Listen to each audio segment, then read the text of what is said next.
നമസ്കാരം. മാർക്ക് അവിടെ ആ എഴുതിയിട്ടിരിക്കുന്ന ആ ലിസ്റ്റിലൂടെ ഒന്ന് കണ്ണോടിച്ചതിന് ശേഷം ആ ഇടനാഴിയിലൂടെ മുന്നോട്ട് നടന്നു തുടങ്ങി. ഒരു വലിയ കൊട്ടാരത്തിന്റെ അടിഭാഗത്തേക്കാണ് താൻ എത്തുന്നതെന്ന് അതിലൂടെ നടക്കുമ്പോൾ മാർക്കിന് ഏകദേശം മനസ്സിലാകുന്നുണ്ട്. ആ സിറ്റി വാളിനകത്ത് അത്ര വിശാലമായ ഒരു കൊട്ടാരവും ആ കൊട്ടാരത്തിന് ആ ശൈലിയിൽ ഒരു നിലവറയും മാർക്ക് തീരെ പ്രതീക്ഷിച്ചിരുന്നില്ല. അതുകൊണ്ട് തന്നെ ലേശ കൗതുകത്തോടെയാണ് മാർക്ക് ഉള്ളിലൂടെ നടക്കുന്നത്. മാർക്ക് എങ്ങനെ നടന്ന് എത്തിയത് അടഞ്ഞു കിടക്കുന്ന ഒരു വാതിലിന് മുന്നിലാണ്. ശരിക്കും ജയിലുകളൊക്കെ കാണുന്ന പോലെ ഗ്രില്ല് ഇട്ടിരിക്കുന്ന ഒരു വാതിൽ. ആ വാതിലിന് മുന്നിൽ മാർക്ക് എത്തുമ്പോൾ അവിടെ ആ വിശാലമായ മുറിക്കുള്ളിൽ ഒരാൾ ഒരു ബെഞ്ചിൽ അങ്ങനെ നീണ്ടു നിവർന്നിരിക്കുന്നതാണ് മാർക്ക് കണ്ടത്. മാർക്കിനെ കണ്ടതും അയാൾ കൗതുകപൂർവ്വം മാർക്കിനെ നോക്കി. ഏയ്, എന്തിനാ ഇവിടേക്ക് വന്നത്? ആ മുറിക്കുള്ളിൽ നിന്ന് ശരിക്കും മുഴക്കമുള്ള ആ ശബ്ദം പുറത്തേക്ക് വരുമ്പോൾ മാർക്ക് ആ മുറിയെ ആ മനുഷ്യനെയും അതീവ സൂക്ഷ്മതയോടെ നോക്കുകയാണ്. മാർക്ക് ആ മനുഷ്യനെ നോക്കുമ്പോൾ അയാൾ ചിരിച്ചുകൊണ്ട് മാർക്കിനോട് ഒരിക്കൽ കൂടി ചോദിച്ചു, ഏയ്, ആരാ നീ? എന്തിനാ ഇവിടേക്ക് വന്നത്? മാർക്ക് അയാളുടെ ചോദ്യം കേട്ടതും അയാളോടായി പറഞ്ഞു, എൻ്റെ പേര് മാർക്ക് ഫില്ലർ എന്നാണ്. ഞാൻ ഇവിടേക്ക് വന്നത് അങ്ങയുടെ സഹായം ലഭിക്കാൻ വേണ്ടിയാണ്. എൻ്റെ സഹായം ലഭിക്കാനോ? എന്തിന്? ഈ സിറ്റി ഇപ്പോൾ ആക്രമിക്കപ്പെടുകയാണ്. സീഫ്ര സിറ്റി ആക്രമിക്കുന്നത്. സീഫറുടെ ആക്രമണത്തിൽ നിന്ന് ഈ സിറ്റി രക്ഷിക്കാൻ ആര് വിചാരിച്ചാലും കഴിയില്ല. അങ്ങ് ദയവായി ഇടപെട്ട് സീഫറെ തടയണം. അത് കേട്ടതും ആ വ്യക്തി ഒന്ന് ചിരിച്ചു. ശരിക്കും അയാളുടെ ചിരി ആ മുറിക്കുള്ളിൽ വല്ലാത്തൊരു മുഴക്കം ഉണ്ടാക്കി. പൊട്ടിച്ചിരിച്ചുകൊണ്ട് അയാൾ മാർക്കിനോട് ചോദിച്ചു, ഏയ് മാർക്ക്, സീഫറെ ഞാൻ എന്തിനു തടയണം? സീഫർ ഈ സിറ്റി ആക്രമിക്കുമ്പോൾ സിറ്റിയുമായി ബന്ധപ്പെട്ട ആളുകൾ സീഫറെ തടഞ്ഞോളൂ. അങ്ങ് അങ്ങനെ പറയരുത്. എനിക്ക് അങ്ങയെക്കൊണ്ട് സീഫറെ തടുക്കാൻ കഴിയുമെന്നുള്ള കാര്യം അറിയാം. അതുകൊണ്ടാണ് ഞാൻ അങ്ങയെ കാണാൻ വന്നത്. സീഫറെ തടുക്കാൻ അങ്ങേക്കല്ലാതെ ആർക്കും കഴിയില്ല. അങ്ങ് ഈ സിറ്റി ഡിഫൻഡ് ചെയ്തില്ലെങ്കിൽ ഈ സിറ്റി പൂർണ്ണമായും മോൺസ്റ്റേഴ്സിന്റെ കയ്യിലാവും. അങ്ങനെ മാർക്ക് പറഞ്ഞതും ആ മനുഷ്യന്റെ മുഖത്ത് ഒരു പുഞ്ചിരി വിരിഞ്ഞു. ഏയ് മാർക്ക് ഫില്ലർ, നിനക്ക് ഞാനൊരു ഓഫർ തരാം. നീ പറഞ്ഞതുപോലെ ഞാൻ സീഫറെ തടുക്കാം. പക്ഷേ നീ എന്നോടൊപ്പം നിൽക്കണം. ഞാൻ അങ്ങയോടൊപ്പം നിൽക്കാനോ? അങ്ങ് എന്താ ഉദ്ദേശിക്കുന്നത്? മാർക്ക്, ഞാനിവിടെ ജനിച്ചു വളർന്ന ഒരു വ്യക്തിയാണ്. നിന്നെപ്പോലെ മനുഷ്യവംശത്തിലല്ല ഞാൻ ജനിച്ചത്. ഞാനൊരു മോൺസ്റ്ററാണ്. സീഫറും മോൺസ്റ്ററാണ്. നീ എന്നോട് ആവശ്യപ്പെടുന്നത് മോൺസ്റ്റർ വംശത്തിന്റെ ഭാഗമായ സീഫറെ ഞാനായിട്ട് തടുക്കണമെന്നാണ്. മാർക്ക്, ശരിക്കും സീഫർ എന്താ ചെയ്യുന്നതെന്ന് എനിക്കറിയാവും. സീഫർ ഇപ്പോൾ ഈ കിങ്ഡത്തെ മോചിപ്പിക്കാൻ ശ്രമിക്കുകയാണ്. ഇവിടെ അതിക്രമിച്ച് കയറി ഈ കിങ്ഡം കീഴ്പ്പെടുത്തിയ ആളുകളിൽ നിന്ന് ഈ രാജ്യത്തെ മോചിപ്പിക്കാൻ ശ്രമിക്കുന്ന സീഫർക്ക് ഒപ്പം ഞാൻ നിൽക്കണമോ, അതോ ഔട്ട്സൈഡേഴ്സിനൊപ്പം ഞാൻ നിൽക്കണമോ? മാർക്ക്, നീ ഒന്ന് പറ. ആ വ്യക്തിയുടെ ആ ഡയലോഗ് കേട്ടപ്പോൾ മാർക്കിന് വല്ലാത്തൊരു കൗതുകം. മാർക്കിനോട് നേരത്തെ ടിയാൻജി നൽകിയ സന്ദേശം ആ നിലവറയ്ക്കുള്ളിലെ ആളെ കോണ്ടാക്ട് ചെയ്ത് അയാളെ കൺവിൻസ് ചെയ്യിച്ചാൽ അയാൾ മാർക്കിനൊപ്പം നിൽക്കുമെന്നാണ്. ഏതാണ് ആ ശൈലിയിലാണ് ടിയാൻജി മാർക്കിനോട് പറഞ്ഞത്.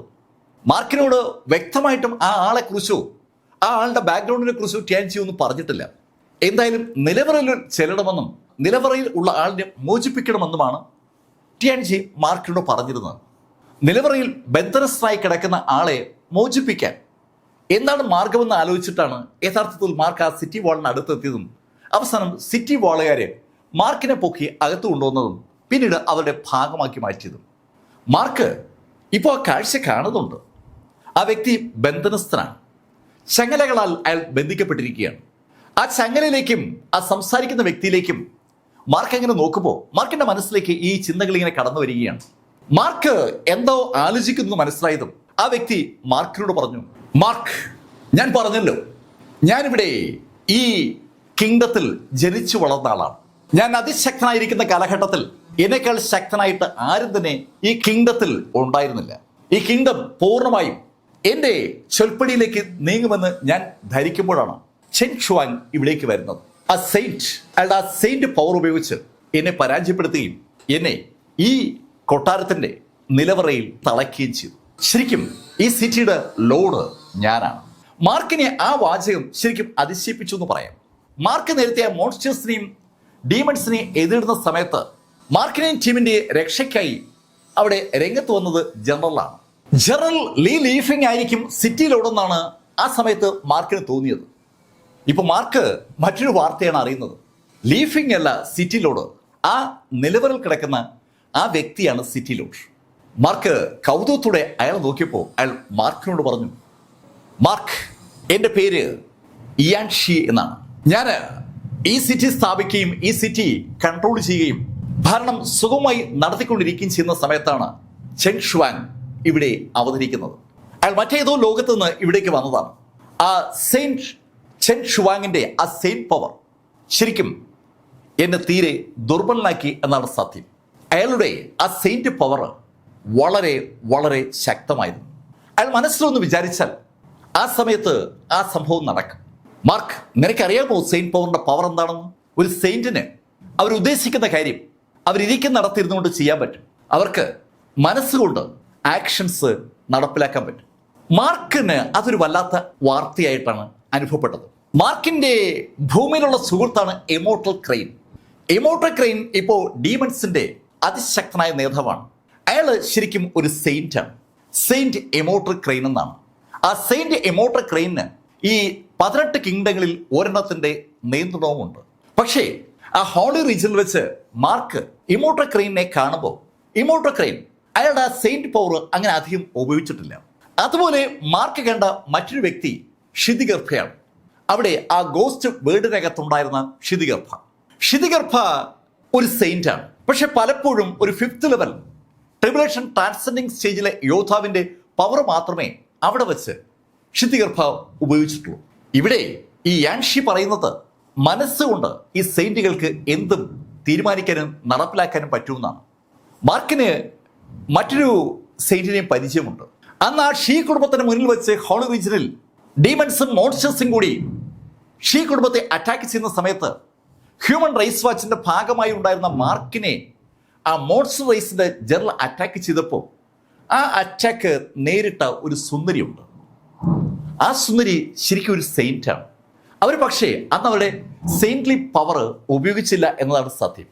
അന്ന് ഈ നിലവറയ്ക്കുള്ളിൽ കിടക്കുന്ന ആൾ പറയുന്ന അനുസരിച്ച് ആ വ്യക്തി സെയിന്റ്ലി പവർ ഉപയോഗിച്ചിരുന്നെങ്കിൽ ആ യുദ്ധം അവിടെ ആ നിമിഷം അവസാനിച്ചിനെ.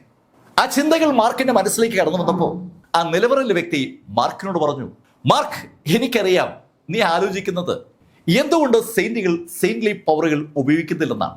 മാർക്ക്, സെയിന്റ്ലി പവർ അതാത് സ്ഥലങ്ങളിലെ ഉപയോഗിക്കാവൂ. നീ ഇവിടേക്ക് വന്ന ഔട്ട്സൈഡർ ആണ് എന്ന് എനിക്കറിയാം. മാർക്ക്, നിന്റെ ഔട്ട്സൈഡ് വേൾഡ് ഹെവൻലി റീജിയൻ ആണല്ലോ. അവിടെ ധാരാളം സെയിന്റുകളുണ്ട്. ആ ഹെവൻലി റീജിയനിൽ അവർക്ക് ആർക്കും തന്നെ അവരുടെ സെയിന്റ് പവർ ഉപയോഗിക്കാൻ പറ്റില്ല. അവരുടെ സെയിന്റ് പവർ അവർക്ക് ഈ സെയിന്റ്ലി കിങ്ഡത്തിലെ ഉപയോഗിക്കാൻ പറ്റും. സെയിന്റ് ഷീ യാങ് ആ ചെൻ ഷുവാങ്ങുമായി ഏറ്റുമുട്ടിയ സമയത്ത് രണ്ടുപേരും അവരുടെ ട്രിബുലേഷൻ ട്രാൻസെൻഡിങ് സ്റ്റേജുകളിലെ പവറാണ് ഉപയോഗിച്ചത്. രണ്ടുപേരും അവരുടെ സെയിന്റ്ലി പവർ ഉപയോഗിച്ചിട്ടില്ല. അത് മാർക്കിന് നിശ്ചയമുള്ള കാര്യമാണ്. പക്ഷെ എന്നിട്ട് പോലും അവിടെ മുഴുവൻ നശിപ്പിക്കാൻ അന്ന് ആ സി യാങ്ങിന് വളരെ എളുപ്പം പറ്റിയിരുന്നു. മാർക്ക് ആ സംഭവവികാസങ്ങളെ കുറിച്ച് ആലോചിക്കുമ്പോൾ ആ ക്യൂൻ കുടുംബത്തിലെ ആ ജനറൽ അയാളും ഒരു സെയിന്റ് ആണെന്ന കാര്യം ആലോചിച്ചു പോവുകയാണ്.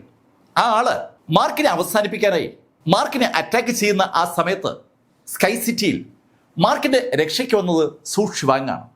അന്ന് ആ അറ്റാക്ക് യഥാർത്ഥത്തിൽ ഒരു സെയിന്റ്ലി അറ്റാക്ക് ആയിരുന്നില്ല. ട്രിബുലേഷൻ ട്രാൻസെൻഡിങ് സ്റ്റേജിലെ ഒരു 6th ലെവലിലേക്ക് കടക്കുന്ന ഒരാളുടെ അറ്റാക്ക്, അങ്ങനെ മാർക്കിനെ അതിനെ വിലയിരുത്താൻ പറ്റും. സെയിന്റ്ലി പവർ ഉപയോഗിച്ച് അറ്റാക്ക് ചെയ്തിരുന്നുവെങ്കിൽ മാർക്ക് ആ നിമിഷം അവസാനിച്ചനെ. മാർക്ക് അങ്ങനെ ആലോചിക്കുമ്പോൾ മാർക്ക് ഒരുപാട് സെയിന്റുകളെ പരിചയപ്പെട്ടിരിക്കുകയാണ്. ശരിക്കും ഈ ബ്ലാക്ക് കുടുംബത്തിലെ ടിയാൻ ഫ്ലങ് ബ്ലാക്ക് ഒരു സെയിന്റ് ആണ്. ആ ടിയാൻ ഫ്ലങ് ബ്ലാക്കിനെ മോൺസ്റ്റേഴ്സിന്റെ ഒരു ചതി ആക്രമണത്താൽ കൊലപ്പെടുത്താൻ മോൺസ്റ്റേഴ്സിന് പറ്റിയിരുന്നു. അത് ശരിക്കും ഒരു അവിശ്വസനീയമായ വാർത്തയായി ഹോളി റീജിയനിൽ പരന്നു നടന്നിരുന്നതാണ്. ആ അറ്റാക്ക് അങ്ങനെ വിജയിക്കാനുള്ള കാരണം മറ്റ് സെയിന്റുകൾ പാരവെച്ചത് കൊണ്ടാണെന്നുള്ള ഒരു അടക്കം പറച്ചിൽ ഇപ്പോഴുമുണ്ട്. മാർക്ക് ആ കാര്യങ്ങളൊക്കെ ആലോചിക്കുമ്പോൾ അകത്തുള്ള വ്യക്തി മാർക്കിനോട് പറഞ്ഞു, മാർക്ക്, ഞാൻ എൻ്റെ വാക്കുകൾ ആവർത്തിക്കുന്നു. നീ ഞങ്ങൾ മോൺസ്റ്റേഴ്സിനൊപ്പം നിൽക്കുകയാണെങ്കിൽ നീ പറയുന്നത് പോലെ സീഫറെ ഞാൻ തടുക്കൂന്ന് മാത്രമല്ല, നിനക്ക് സിറ്റിക്കുള്ളിൽ നീ ആഗ്രഹിക്കുന്ന ഏത് പൊസിഷനും ഞാൻ നിനക്ക് ഓഫർ ചെയ്യാം. അത് കേട്ടതും മാർക്ക് രണ്ടാമതൊന്ന് ആലോചിക്കാതെ ആ നിലവറയിലെ വ്യക്തിയോട് പറഞ്ഞു, സോറി, ഞാനത് സമ്മതിക്കില്ല. എനിക്ക് ഇപ്പോൾ വേണ്ടത് നിങ്ങളുടെ ഒരു സപ്പോർട്ടാണ്. സീഫർ എല്ലാ അതിരുകളും ലംഘിച്ചുകൊണ്ട് ഞങ്ങളെ അറ്റാക്ക് ചെയ്യുകയാണ്. സീഫറിന്റെ മുകളിൽ അനുഭവപ്പെടാൻ സാധ്യതയുള്ള ഹെവൻലി തടസ്സങ്ങളെ മറികടന്നുകൊണ്ടാണ് ഞങ്ങളെ അറ്റാക്ക് ചെയ്യുന്നത്. മാർക്ക് പറഞ്ഞ ആ വാചകത്തിനകത്ത് എല്ലാം ഉണ്ട്. ഏത് റീജിയനിലും ചില റെസ്ട്രിക്ഷൻസ് ഉണ്ടാവും. ആ റെസ്ട്രിക്ഷൻ ഇവിടെ ഈ സെയിൻറ്റ്ലി കിങ്ഡത്തിനകത്തുമുണ്ട്. ഇവിടെ സീഫറെ പോലെ ഒരാള് അറ്റാക്ക് ചെയ്യേണ്ടത് അയാൾക്കൊപ്പം തുല്യതയുള്ള ആളുകളെയാണ്. അയാളോട് പിടിച്ചു നിൽക്കാൻ പറ്റുന്ന ആളുകളെ മാത്രമേ അയാൾ അറ്റാക്ക് ചെയ്യാവൂ.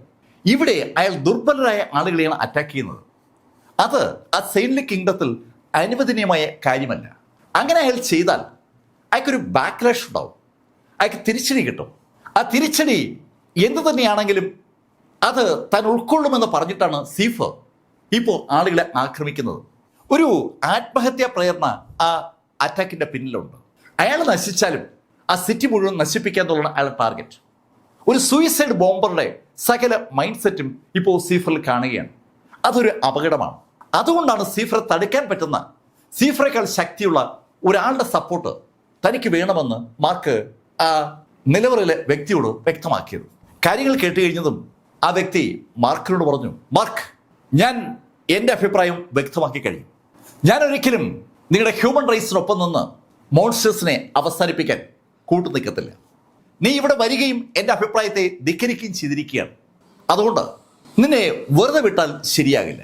നിന്നോട് ഇത്രയും നേരം ഞാൻ സംസാരിച്ചതിൻ്റെ കാരണം നിന്റെ ഉള്ളിലുള്ള ഹാർട്ട് ഓഫ് സെയിൻറ്റ് കിങ്ഡമാണ്. മാർക്കിന്റെ ഉള്ളിൽ ആ സെയിൻറ്റ് കിങ്ഡത്തിന്റെ 81 ഹാർട്ടുകളിൽ ഒരെണ്ണം ഉണ്ടെന്ന് അകത്ത് കിടക്കുന്ന ആ വ്യക്തിക്ക് വ്യക്തമായി മനസ്സിലായി. അയാളുടെ ആ നിരീക്ഷണ ശേഷി മാർക്കിനെ തെല്ലെന്നുമല്ല അമ്പരപ്പിച്ചത്. മാർക്ക് ആ വ്യക്തിയെ ഒന്ന് നോക്കുമ്പോൾ പെട്ടെന്ന് മാർക്കിന് മുകളിൽ ശരിക്കൊരു പ്രശ്നം അനുഭവപ്പെട്ടു. എവിടെ നിന്നും അറിയത്തില്ല, മാർക്കിന്റെ ബോഡിക്ക് മുകളിലേക്ക് സകല മേഖലയിൽ നിന്നും ആ ഒരു അമർത്തം പോലെ ഒരു ഫീലാണ് മാർക്കിനുണ്ടായത്. മാർക്കിന്റെ തലയിലേക്ക് വൻതോതിൽ ബലം പ്രയോഗിക്കപ്പെടുകയാണ്. ആ വെനറബിൾ ഫിഫ്ത്ത് മൗണ്ടൻ ഉപയോഗിച്ച് മാർക്ക് ആളുകളെ അങ്ങനെ പ്രസ് ചെയ്യുമ്പോൾ ആ ആളുകൾക്ക് അനുഭവപ്പെടുന്ന അതേ പ്രഷർ ഇത് മാർക്കിന്റെ തലയ്ക്ക് മുകളിൽ അനുഭവപ്പെടുകയാണ്. അതുപോലെ മാർക്കിന്റെ ബോഡിക്ക് ചുറ്റും പ്രഷർ അനുഭവപ്പെടുകയാണ്. ആ പ്രഷർ ശരിക്കും മാർക്കിന്റെ ബോഡിയെ ഒന്ന് പൊട്ടിക്കത്തക്ക ശൈലിയിൽ അതിശക്തമായി വന്നിട്ടും മാർക്കിന്റെ മുഖത്ത് ഒരു ഭാവമാറ്റവുമില്ല. മാർക്ക് കടിച്ചു പിടിച്ച് അങ്ങനെ നിൽക്കുകയാണ്. മാർക്കിന്റെ ആ മുഖഭാവം അവിടെ ആ ബെഞ്ചിൽ ചാരിയിരിക്കുന്ന ആ വ്യക്തിക്ക് കൃത്യമായി കാണാം. അയാള് പുഞ്ചിരിച്ചുകൊണ്ട് അയാളുടെ വിരലൊന്നു അനക്കിയതും മാർക്കിന്റെ പുറത്ത് അനുഭവപ്പെടുന്ന പ്രഷറിന്റെ 10 മടങ്ങ് പ്രഷർ മാർക്കിന്റെ സോളിൽ മാർക്ക് അനുഭവപ്പെട്ടു തുടങ്ങി. മാർക്കിന്റെ ബോഡിക്കുള്ളിൽ എല്ലാ ഭാഗത്തു നിന്നും മാർക്കിന്റെ സോള് അറ്റാക്ക് ചെയ്യപ്പെടുന്ന ഒരു ഫീല മാർക്കിന് അനുഭവപ്പെട്ടത്. അകത്തും പുറത്തും ശരിക്കും ഒരു പ്രഷർ. മാർക്കിന്റെ സോള് മാർക്കിന്റെ ബോഡിയിൽ നിന്ന് വലിച്ച് പറിച്ചെടുക്കാൻ പോവുകയാണെന്നുള്ള ഒരു ഫീല് മാർക്കിന് അനുഭവപ്പെടുന്നുണ്ട്. പക്ഷെ മാർക്ക് ആ സമയത്ത് മാർക്കിന്റെ ആ സീൽ ഓഫ് ഹാർട്ട് റിട്ടേണിംഗ് തന്നെ ബലമായി പിടിച്ചിരിക്കുകയാണ്. ആ സീല് മാർക്കിന്റെ ഒരു കരുത്താണ്. മാർക്ക് നിശ്ചലനായി കണ്ണുകൾ അടയ്ക്കാതെ ആ നിലവറയിലെ വ്യക്തിത്വനെ അങ്ങനെ നോക്കിക്കൊണ്ട് കൈകൾ രണ്ടും നെഞ്ചിന് കുറുകെ കെട്ടി അങ്ങനെ തന്നെ നിൽക്കുകയാണ്. മാർക്ക് അങ്ങനെ കൈ കെട്ടപ്പോൾ ഒരു ഇഞ്ച് പോലും കുനിയുകയോ ആ പ്രഷർ തന്നെ ബാധിക്കുന്നു എന്ന് ഭാവിക്കുകയോ ചെയ്യുന്നില്ല. ഇത് സ്വാഭാവികമായിട്ടും ആ ബെഞ്ചിലിരിക്കുന്ന ആ അതിശക്തനെ ലേശമൊന്ന് അമ്പരപ്പിച്ചു എന്ന് പറയാം. അയാൾ ചിരിച്ചുകൊണ്ട് മാർക്കിനോട് പറഞ്ഞു, ഏയ് മാർക്ക് ഫെല്ലർ, സാധാരണഗതിയിൽ ഒരാൾ ഇവിടെ ഈ സമയം അവസാനിക്കേണ്ടതാണ്. പക്ഷെ നിനക്ക് കുറച്ച് മനോധൈര്യമുണ്ട്. എന്നാലും നീ എത്രത്തോളം പോകുമെന്ന് ഞാനൊന്ന് കാണട്ടെ. അങ്ങനെ പറഞ്ഞുകൊണ്ട് അയാൾ അയാളുടെ ചൂണ്ടുവിരലും തള്ളവിരലും ചേർത്ത് ഒന്ന് മുകളിലോട്ടാക്കിയിട്ട് ഒന്ന് ഞെരുക്കിയതും മാർക്കിന്റെ ബോഡിക്ക് മുകളിലുള്ള പ്രഷർ കൂടുകയാണ്. ചുറ്റുമുള്ള വായു മാർക്കിനെ സ്വമേധയാ പ്രസ് ചെയ്യും പോലെ ഒരു ഫീല് മാർക്ക് ഫെല്ലർക്ക് അനുഭവപ്പെട്ടു തുടങ്ങി. ശരിക്കും ഒരു മെഷീനകത്ത് വെച്ച് മാർക്കിനെ ഞെരുക്കുന്നത് പോലെ ഒരു ഫീൽ. ഒരു പ്രസ്സിംഗ് മെഷീനകത്ത് പത്രക്കെട്ടുകളും മറ്റുമൊക്കെ നമ്മൾ അടുക്കി ഞെരിക്കുമ്പോൾ ആ പത്രം ഞെരുങ്ങി ചെറുതാകുന്ന പോലെ മാർക്ക് ഫെല്ലറെ ആ വായു ഉപയോഗിച്ച് ആ മനുഷ്യൻ ഞെരുക്കി തുടങ്ങി. പക്ഷെ അയാൾ അനങ്ങുന്നതേ ഇല്ല. അയാളുടെ വിരലുകളുടെ ചലനം കൊണ്ട് മാത്രം അയാൾക്ക് വളരെ അനായാസമായിട്ട് മാർക്കിന്റെ മുകളിൽ പ്രഷർ കൊടുക്കാൻ പറ്റുകയാണ്. എന്നിട്ട് മാർക്കിന്റെ മുഖത്ത് ഒരു മാറ്റവുമില്ല. അത് കണ്ടതും ആ വ്യക്തി അയാളുടെ കൈ ഒന്നുകൂടി ഒന്ന് ചലിപ്പിച്ചതും മാർക്കിന്റെ ബോഡിക്കുള്ളിൽ കുറെ കൂടി പ്രഷർ അനുഭവപ്പെട്ടു തുടങ്ങി. മാർക്കിന്റെ ബോഡിയിൽ നിന്ന് മാർക്കിന്റെ ആത്മാവിനെ വലിച്ചെടുക്കുന്ന ഒരു ഫീല് മാർക്കിന് ഫീൽ ചെയ്യുന്നുണ്ട്. പക്ഷെ മാർക്ക് പൂർണ്ണമായും മാർക്കിന്റെ സോളിലേക്ക് കേന്ദ്രീകരിച്ചിരിക്കുകയാണ്. അകത്തും പുറത്തും മാർക്ക് അറ്റാക്ക് ചെയ്യപ്പെടുമ്പോൾ മാർക്ക് ആ കൈകൾ കെട്ടിയിരിക്കുന്നത് ചലിപ്പിച്ചിട്ടേ ഇല്ല. മാർക്ക് ആ വ്യക്തി തന്നെ അങ്ങനെ നോക്കി നിൽക്കുകയാണ്. അയാൾ മാർക്കിനെ അങ്ങനെ ആ നോട്ടം അങ്ങനെ തുടർന്നുകൊണ്ടേയിരുന്നു. സമയം അതിവേഗം കടന്നു പോവുകയാണ്. സമയം കടന്ന് മണിക്കൂറുകളാണ് കടന്നുപോയത്. മണിക്കൂറുകൾ പിന്നീട് ദിവസമായി. 3 ദിവസം മാർക്ക് ഫെല്ലർ അവിടെ അങ്ങനെ നിന്നു എന്ന് പറയാം. 3 ദിവസമായിട്ടും മാർക്കിന്റെ സ്റ്റാൻഡിൽ ഒരു മാറ്റവുമില്ല. 3 ദിവസം പൂർത്തീകരിക്കപ്പെട്ടതും ആ വ്യക്തി മാർക്കിനോട് പറഞ്ഞു, മാർക്ക്, ശരിക്കും നീ എന്നെ അതിശയിപ്പിച്ചിരിക്കുകയാണ്. മാർക്ക്, നിന്നെ ഞാൻ വെറുതെ വിടുകയാണ്. വെറുതെ വിടുന്നു എന്ന് മാത്രമല്ല മാർക്ക്, നിനക്ക് നീ ആഗ്രഹിക്കുന്ന പോലെ കാര്യങ്ങൾ ചെയ്യാനുള്ള അനുവാദവും ഞാൻ ഈ സമയം മുതൽ നൽകുകയാണ്. മാർക്ക്, നീ ഓർക്കുക, ഞാനാണ് ഈ സിറ്റിയുടെ അധിപൻ. നീ പറഞ്ഞതുപോലെ സീഫറെ ഞാൻ തടുത്തുള്ളാം. പക്ഷെ മാർക്ക്, ഒരേ ഒരു കാര്യം, ഞാൻ സീഫറെ മാത്രമേ തടുക്കത്തുള്ളൂ. സീഫർക്കൊപ്പം വേറെ ഒരുപാട് മോൺസ്റ്റേഴ്സും ഡീമൻസും ഒക്കെ ഉണ്ട്. അവര് ആ സിറ്റിയെ അറ്റാക്ക് ചെയ്താൽ അവരെ തടുക്കാൻ ഒരു കാരണവശാലും താൻ ശ്രമിക്കില്ല എന്നാണ് ആ വ്യക്തി മാർക്കിനോട് പറഞ്ഞത്. ഷാങ്ഷി അയാളുടെ വാക്കുകൾ വ്യക്തമാക്കിയതും മാർക്കിന്റെ പുറത്തുണ്ടായിരുന്ന മുഴുവൻ പ്രഷറും അങ്ങ് മാറി. മാർക്കിന്റെ ബോഡിയിൽ ഒരു വല്ലാത്ത ശക്തി കയറിയതുപോലെ മാർക്കിനൊരു ഫീൽ. മാർക്കിനെ ഒന്ന് നോക്കിയിട്ട് ആ വ്യക്തി കൈയൊന്ന് അനക്കിയതും പെട്ടെന്ന് മാർക്ക് അതിവേഗം അവിടെ നിന്ന് പുറന്തള്ളപ്പെട്ടു. മാർക്ക് അകത്തേക്ക് ഒരുപാട് ദൂരം നടന്നാണ് എത്തിയത്. പക്ഷേ സെക്കൻഡുകൾ കൊണ്ട് മാർക്ക് ഫെല്ലർ ആ നിലവറയുടെ പുറത്തെത്തിയായിരുന്നു. ഗേറ്റിന്റെ പുറത്ത് മാർക്ക് എത്തുമ്പോൾ ലീ യുവാൻ അവിടെ കാത്തു നിൽക്കുകയാണ്. മാർക്കിനെ കണ്ടത് ലീ യുവാൻ ചോദിച്ചു, മാർക്ക്, നീ ഇത്ര വേഗം ഇങ്ങ് പോന്നോ? ലീ, അതെന്താ അങ്ങനെ ചോദിച്ചു? മാർക്ക്, നീ അകത്തേക്ക് പോയിട്ട് അരമണിക്കൂർ പോലും ആയില്ലല്ലോ.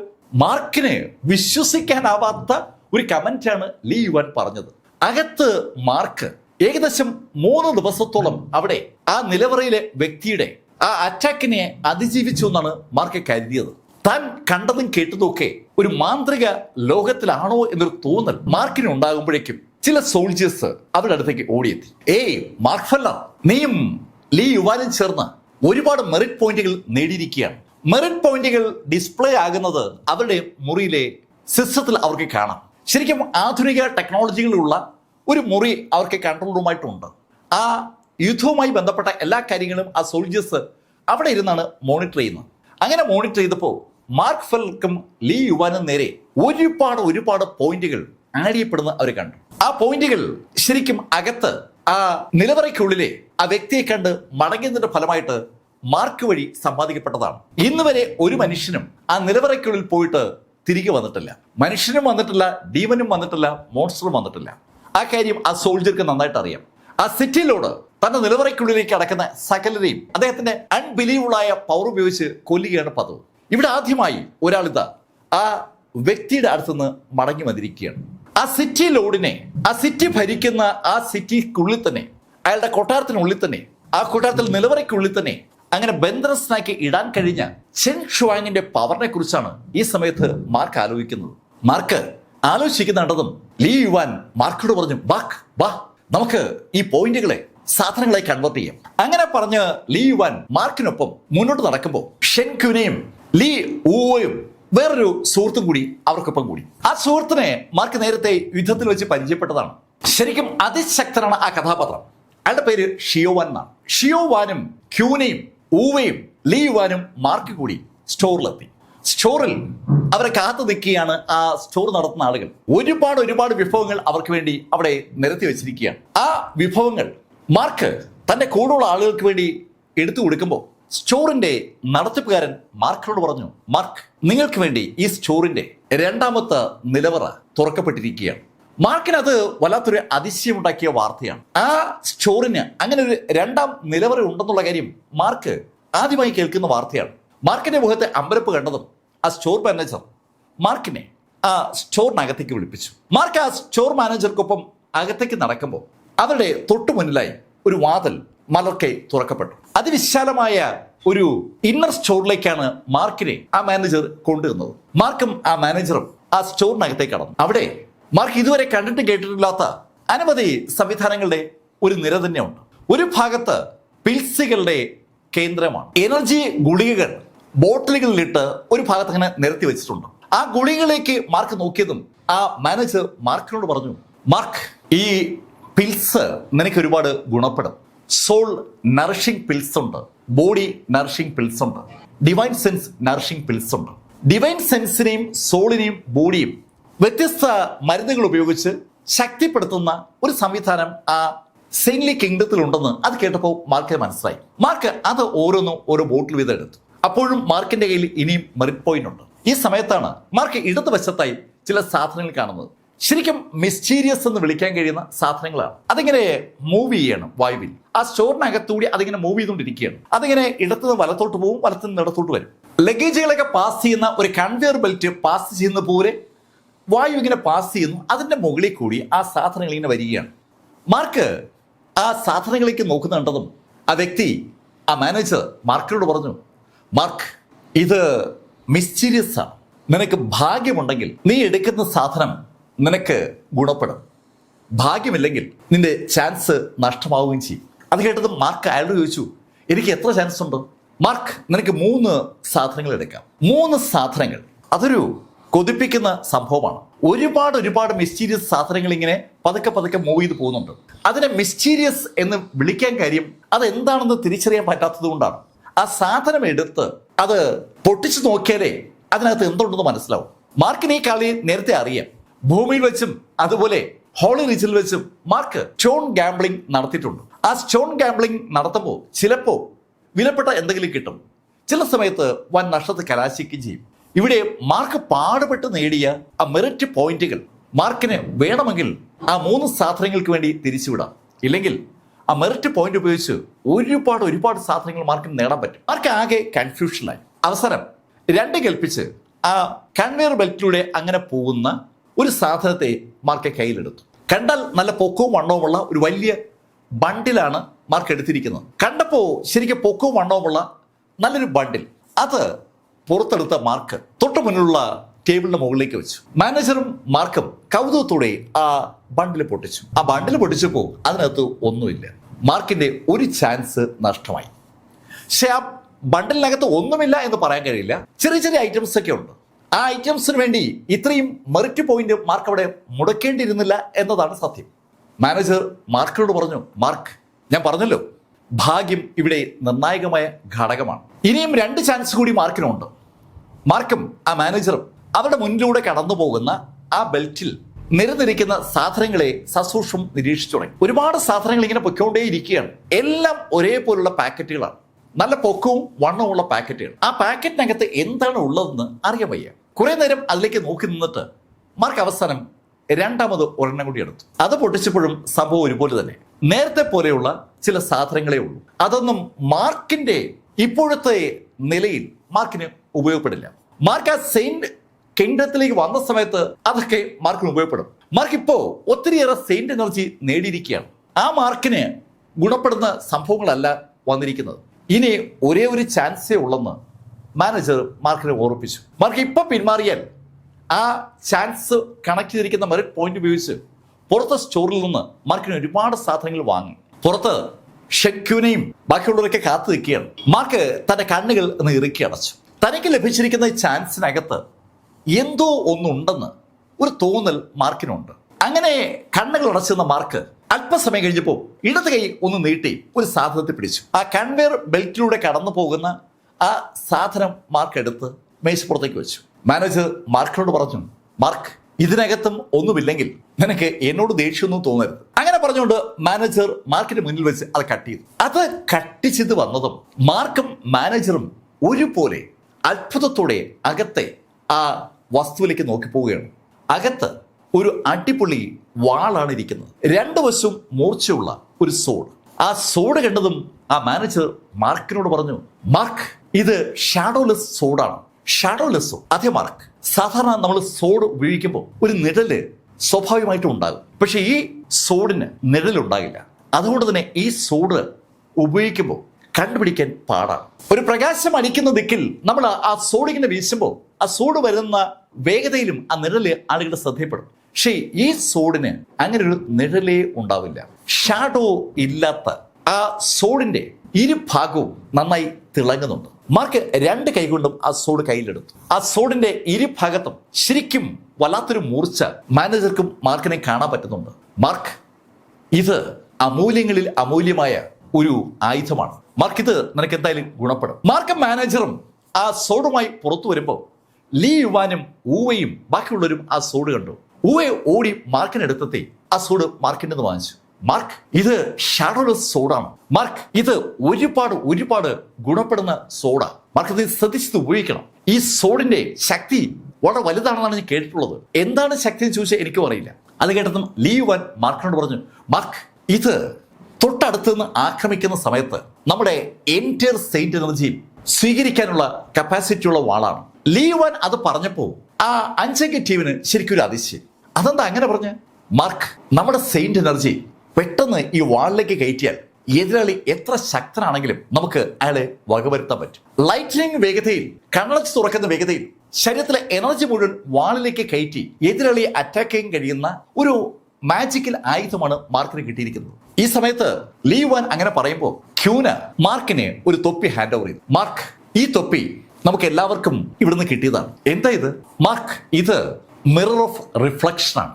മിറർ ഓഫ് റിഫ്ലക്ഷൻ ആണ്. വെറും ഒരു തൊപ്പിയാണ്, പക്ഷെ അതിനെ പ്രതിഫലിപ്പിക്കാൻ കഴിയുന്ന കണ്ണാടി എന്നാണ് ക്യൂന സംബോധന ചെയ്തത്. മാർക്ക് കൗതുകത്തോടെ ഷീനെ നോക്കിയപ്പോൾ ലീ യുവാൻ മാർക്കിനോട് പറഞ്ഞു, മാർക്ക്, ഇത് എതിരാളിയുടെ ശക്തിയെ അയാൾക്ക് നേരെ റിഫ്ലക്ട് ചെയ്യാനുള്ള കപ്പാസിറ്റി ഉള്ള ഒരു മിററാണ്. പക്ഷെ ഇത് കണ്ട തൊപ്പി പോലെ ഇരിക്കും. മാർക്കിന് അതൊരു വല്ലാത്ത അതിശയം ഉണ്ടാക്കുകയാണ്. ശരിക്കും അതൊരു അൺബിലീവബിൾ മാജിക്കൽ ഉൽപ്പന്നമാണ്.